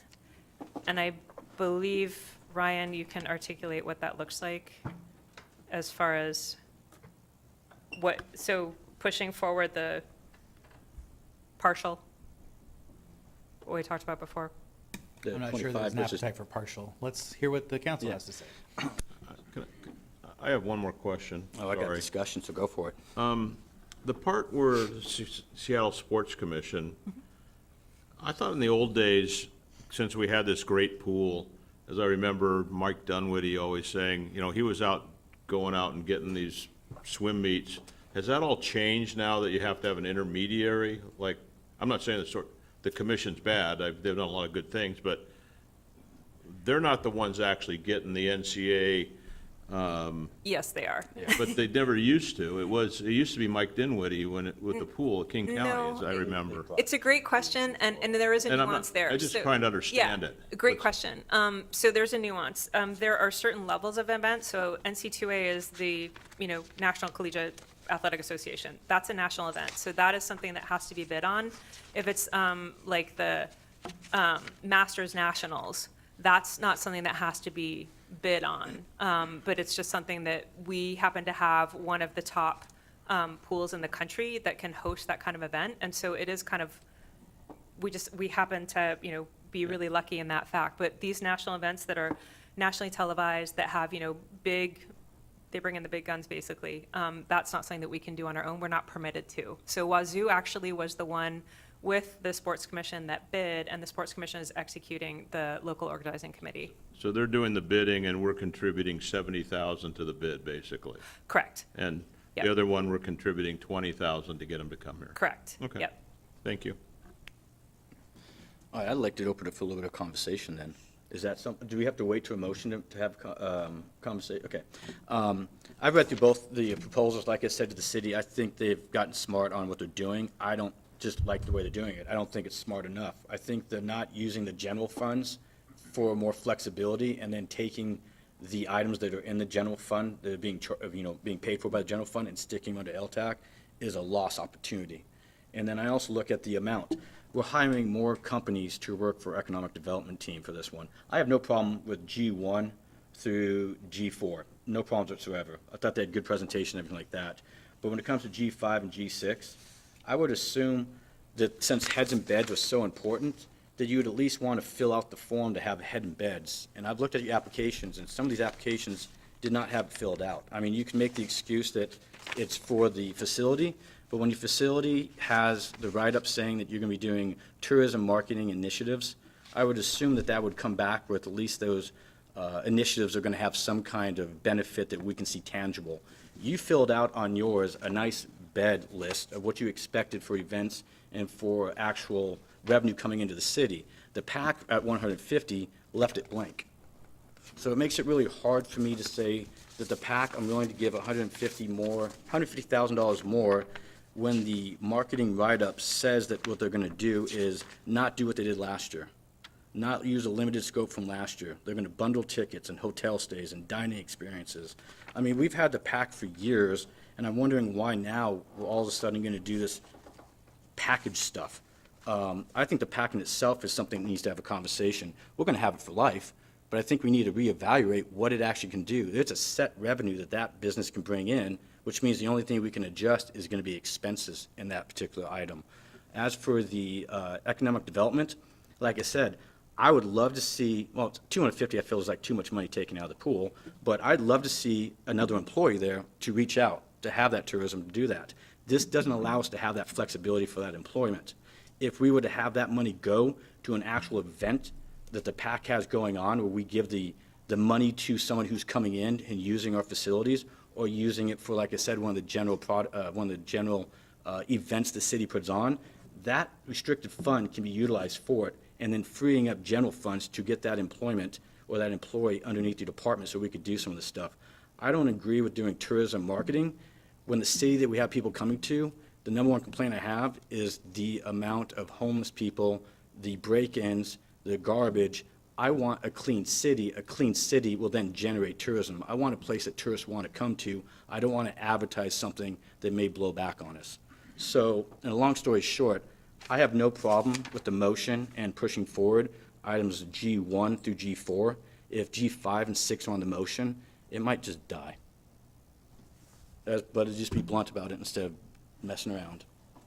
Can I ask a clarification question? You can go for it. Well, I didn't understand what you were meaning on the tourism marketing by, I didn't quite get what you were saying about employee and. So underneath of this funding mechanism, it has to be strictly tourist-based.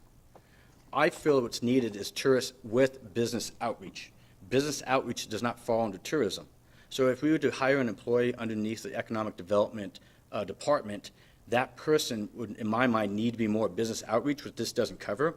By taking the funds that are currently being used in general to do events or MOUs and stuff, that general money could then be put back in economic development, and then we could have a fully funded FTE for that position. Whereas right now, we have a partially funded who has a very a very small amount of space that they're able to work in for what they do for a job title. So I hear what you're saying, but it's two separate things. So, you know, what economic development originally had asked for, and this is getting a little bit maybe into the weeds, there were two positions which are not currently funded. One would be for a business outreach person, and then one would be for a strategist. The strategist essentially would be half and half, right? So half tourism and half strategy, and the business retention person would be for reaching out to businesses. So it's two different things.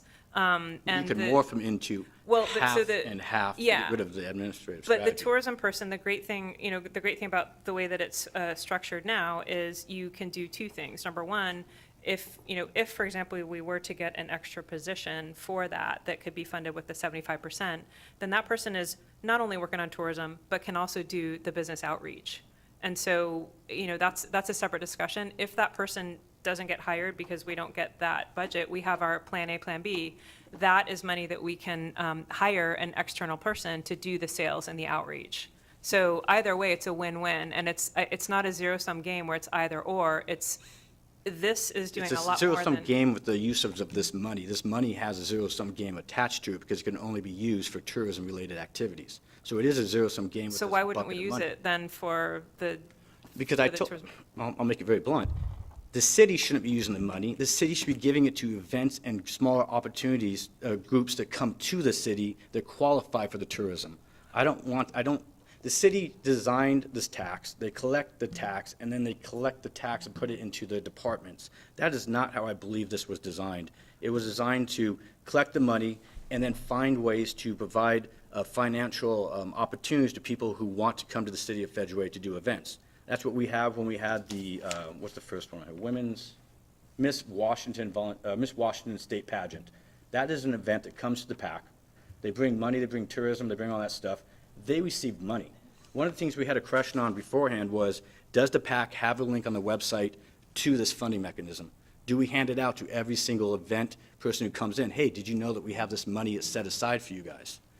That is what I believe the better use for this money is than to suck it into the city's departments, and then it just goes into OVG, or it's going to go into, what are the companies? Engage, Directions, Digital Marketing, and Pacer AI. I mean, the money's going out to other companies. I'd rather have that money going to actual businesses and people who are hosting events in the city, which is what I believe it was designed for. But it is still, that's the thing. No, And it's so going to you guys. But so here, there is still 100,000 for tourism enhancement grants. Just to give you some context. There's 400,000 for the city. Yeah, just to give you some context, two things. Number one, the previous cities that I was in, I actually invested tourism dollars to promote to events. And so I spent over $10,000 promoting to anybody who would listen, geofenced, targeted, the whole thing, for a year, and only got one additional event. So the problem is not if, hey, people, the money's here and, you're going to apply. They just don't apply. And so as much marketing as we can do, we only can get as many people who are willing to apply. So that's not something that we can I've tried to manufacture it and it doesn't work. The other thing is this is not a finite resource. It's renewable, and we have enough to do this. This is a year-by-year basis. So essentially, this is all good for a year, and then the Lodging Tax Committee can decide again. So to that point, what they also discussed is, hey, let's see how this goes for a year, and then we can adjust it based on what happens after a year. So, there's no metrics that can be generated now, but during the year, that's also what the PAC has committed to, is the PAC has committed to go and present at the lodging tax meetings so that they can show, hey, this is, our plan, this is what we're doing, this is how many additional incremental tourists we've been able to acquire. So it's a collaboration. It's not just we get the money and we run. It's an actual collaboration with the lodging tax committee that we adjust as we go. So, it's not in perpetuity, to be very clear. This is a one-year deal, and essentially, after the 1 year, it's constant communication with the lodging tax committee. If they're not happy, they're the funders, and they will pull it. And I think that is I think that's the best case, is this is something that this city hasn't done. It's something that other cities do on a regular basis, specifically asking for funds from the city. And again, we can't be competitive if other cities are using the funds and we aren't. Councilor Dovey. Mr. McDaniel, can I make a Yes. suggestion? Please. I mean, because we could go back and forth like this for a long time, and there's a lot of questions, and sorry for jumping in here, Councilmember Honda, I see you have your blue light, but I would like to make a suggestion that I don't think our committee has any issues, like Paul says, going through G4. I don't think it's earth-shattering that we make the decision on G5 and G6 tonight, is it? Nope. Nope.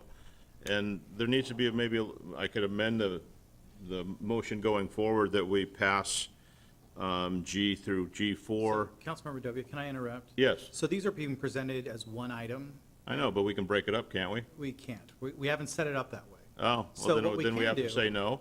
So what we can do is send it to the business agenda, and then we can break it up there.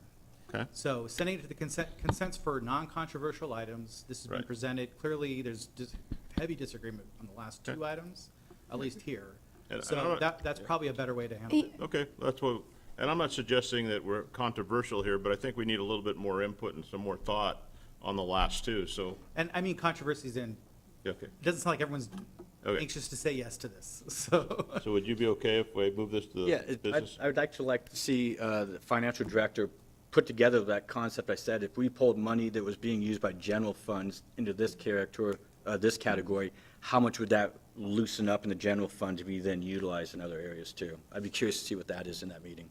Yes, I will. I do will have a go. question. Oh, sorry, Councilman O'Hara. Thank you. In the past, our former economic development director, he talked a lot about the Seattle Sports Commission and how we needed to have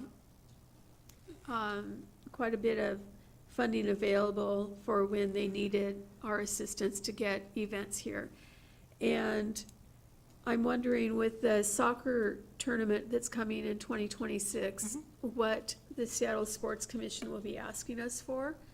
And I want to make sure that we have whatever is available, because we know that our hotels could potentially be used. We have other things down here that we could market for those tourists to come here to Federal Way. So I want to make sure that we have enough set aside to use for that. And secondly, I know that the arts program that the Arts Commission put on in June applied for funding through this, and their application was denied. And even though they did have heads in beds, but they were still denied. So, just saying. So they didn't have sufficient heads and beds that the lodging tax committee felt that it was sufficient. And it's not, again, it's not staff, it's the lodging tax committee. I understand that. And I think to your first point about the World Cup, we are on the local organizing committee, and so we are staying abreast of what is going on. There probably won't be much of an ask, because 99.9% of the 6 games will be not held, well, there'll be 6 games that are held here. And so most of the business will be up in Seattle. But should there be anything, we have plenty of funding, and I don't foresee it as being an issue. And the 70,000 there for the NC2A, that is the support that That's like an example of the support, but I don't think we would ever have that big of a request for any World Cup events. Make the motion. I have a question for you. Oh, I think moving this forward to, thank you, Chair, would be, with no recommendation to the business, would be the appropriate thing at this point, especially since our lodging tax chair, Lydia Cepadawson, is not here at the moment.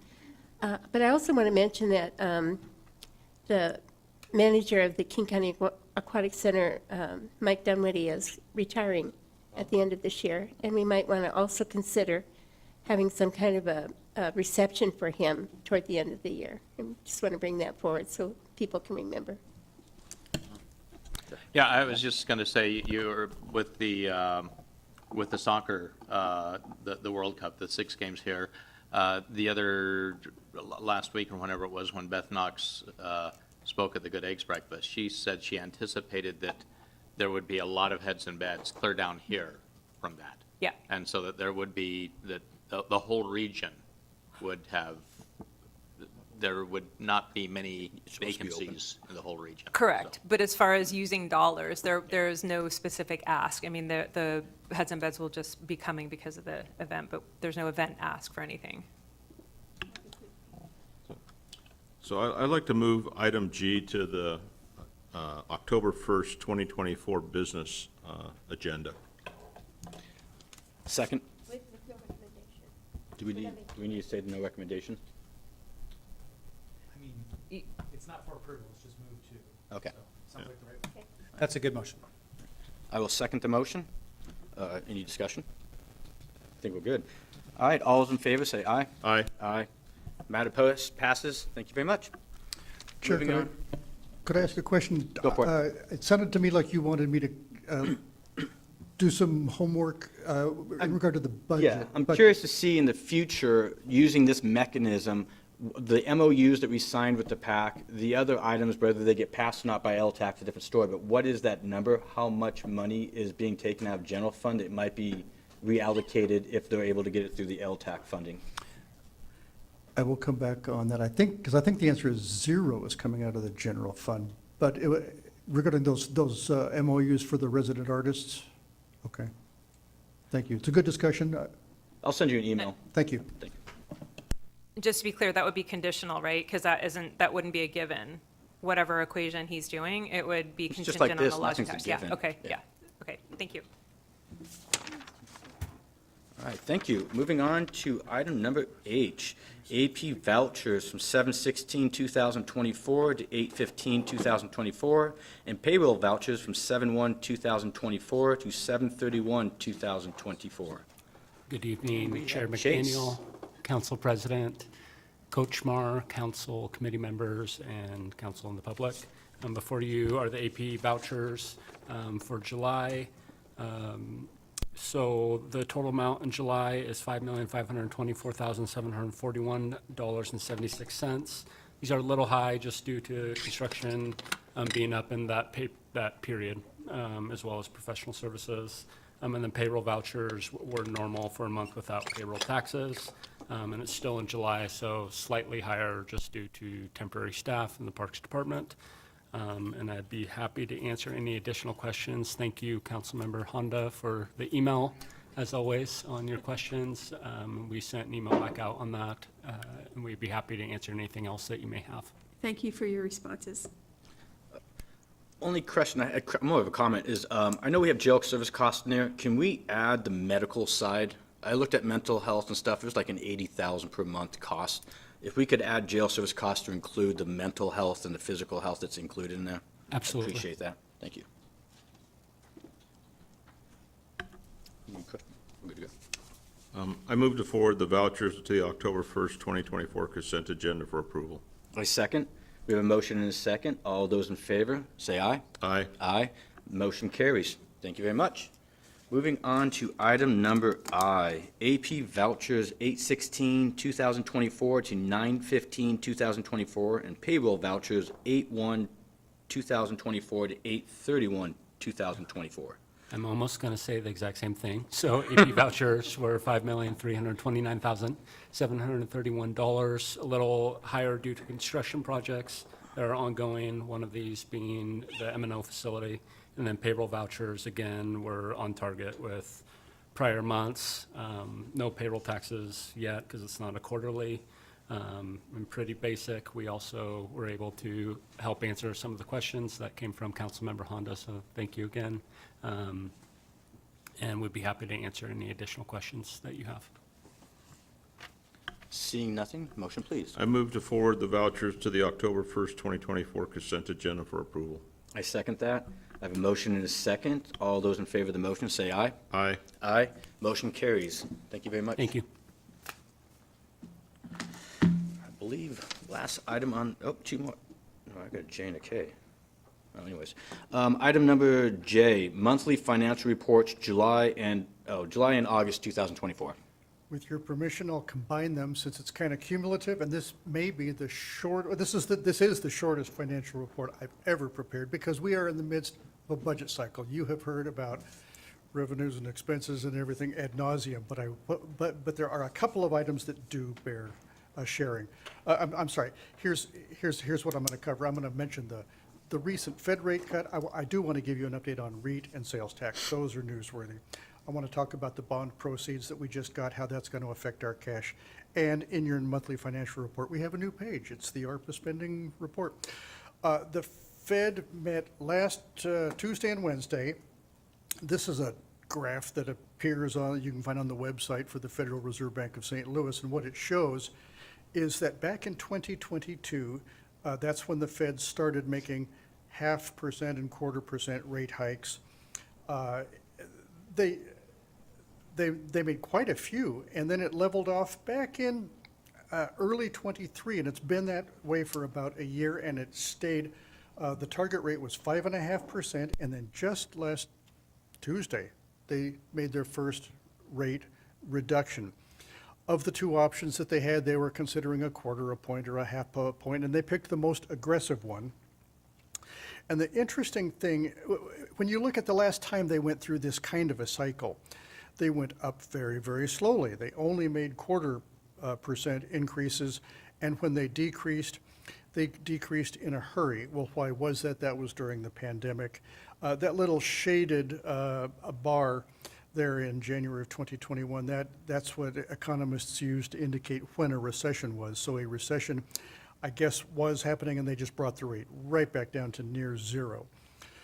So how does this affect us? The most talked about thing we ever talk about is, when is real estate excise tax going to recover? Well, we expect that would recover when mortgage rates begin to come down. When will mortgage rates begin to come down? Well, that will start when the Fed starts lowering rates. So they have. I can report to you that the current month was again unfavorable. We are tracking very poorly, and that is not news. However, one thing that we didn't have in prior months was the fact that the Federal Reserve had made their first move, and it was an aggressive one. So that gives me a little bit of hope. I will continue to report on real estate excise tax every month. Sales tax has been unfavorable for the last many months, and it is again just a little bit this month. I don't want to fail to acknowledge it. That's all. We will continue to watch it. On the cash graph that I give you every month, you notice at the very tail end, there at the end of August, there's a new little red bar. That's bond proceeds. So our new cash balance is up to $157 million. Now, it is investable. We will get interest earnings on it. I think we got $68,000 in the 20 days that we had, however many days it was. However, the general fund can't use it. Any interest on that is going to be only spendable with the O&M facility, with the Public Works facility. So we will be tracking our cash balance, and we will be allocating the interest on it, so that we have to keep that separate. So on one hand, we can brag that we have a lot of money in the bank, but it's not going to last long. EJ, his spending plan will ramp up pretty soon, and we'll be spending $1 million or $2 million per month pretty quickly. Oh, I had a little animation there to help find that if it wasn't obvious. Then the last thing is, in your packet, in the monthly financial report, I will put in there every single month our spending of each of the ARPA projects. And I think we've seen this before, but we used to do it quarterly. Now we will be doing it monthly. It lists down the first column every single project. It lists the council approval date, the approval amount. And then I've got the spending to date as we see disbursements. Now, I've got one little number circled down there below, and that's I can't even read it. I think it's 8.9 million. That's the amount that's unspent. Our promise to you was that we would track every project you approved and keep track of the unspent dollars to make sure that it did come back. And that, now there were three. Jump in. Hey, Steve, can I ask you a question? Yes, sir. When you say that's unspent, really, I thought we spent it on the police, that's just unpurchased back? Because you closed it all, I thought we closed it all out when we moved it over to do police. You approved every penny, you obligated every penny, and as the check requests have been coming in, I've been tracking to make sure that we disperse it. So this is really unspent per our use of what we said it was gonna be for, not, There are three such things. The first one is the police. You approved $2,072,000. They purchased all the cars, and having purchased all the cars, the graphics, the electronics, they came in under budget. So there's some savings on that one to be redeployed. The same thing is true, not Sahali Track. That's a little bit different. That project just it's been waiting on the school district. They switched tracks. But the other one, I moved it down to contingency savings. That's $178,000, and that was from the retention bonus for the 2 years that was authorized for employees. We paid all those. That one also came in under budget. So two things I'll keep track of, make sure that we do accomplish every single thing, and then when we have savings, we come back and report them to you. Yeah, Councilmember Honda? Oh, sorry, still on. just my follow-up question, does that money then come back to us while we're in this budget to reallocate? Are we at that point already? For those three items, it does. We've proposed to use it to balance the budget, but it is absolutely, it needs your approval on what to do with it, absolutely. And that's ARPA money that. Now it's general fund. Now it's not. Now it's that we general fund spent all. money. Okay, general fund, okay. Right. Councilmember Honda? I was following, I was going to ask a similar question. So when there are savings from any of these projects that were ARPA projects and now they're general fund projects, in my opinion, and this is my opinion, they were ARPA projects, and so any savings should be treated the way we would have treated it had it been ARPA money. Come back to you. I would not agree to having any of the savings go into the general fund. I would like it to be used for things that we wanted it to be used for as we would for any ARPA project, because there were things left on the table that we didn't get to fund. And I think that's really important. This was money given to us for a specific purpose, which was to help our community get through the pandemic and not to balance our budget. Which is exactly the guidance we need from you, yeah. Thank you.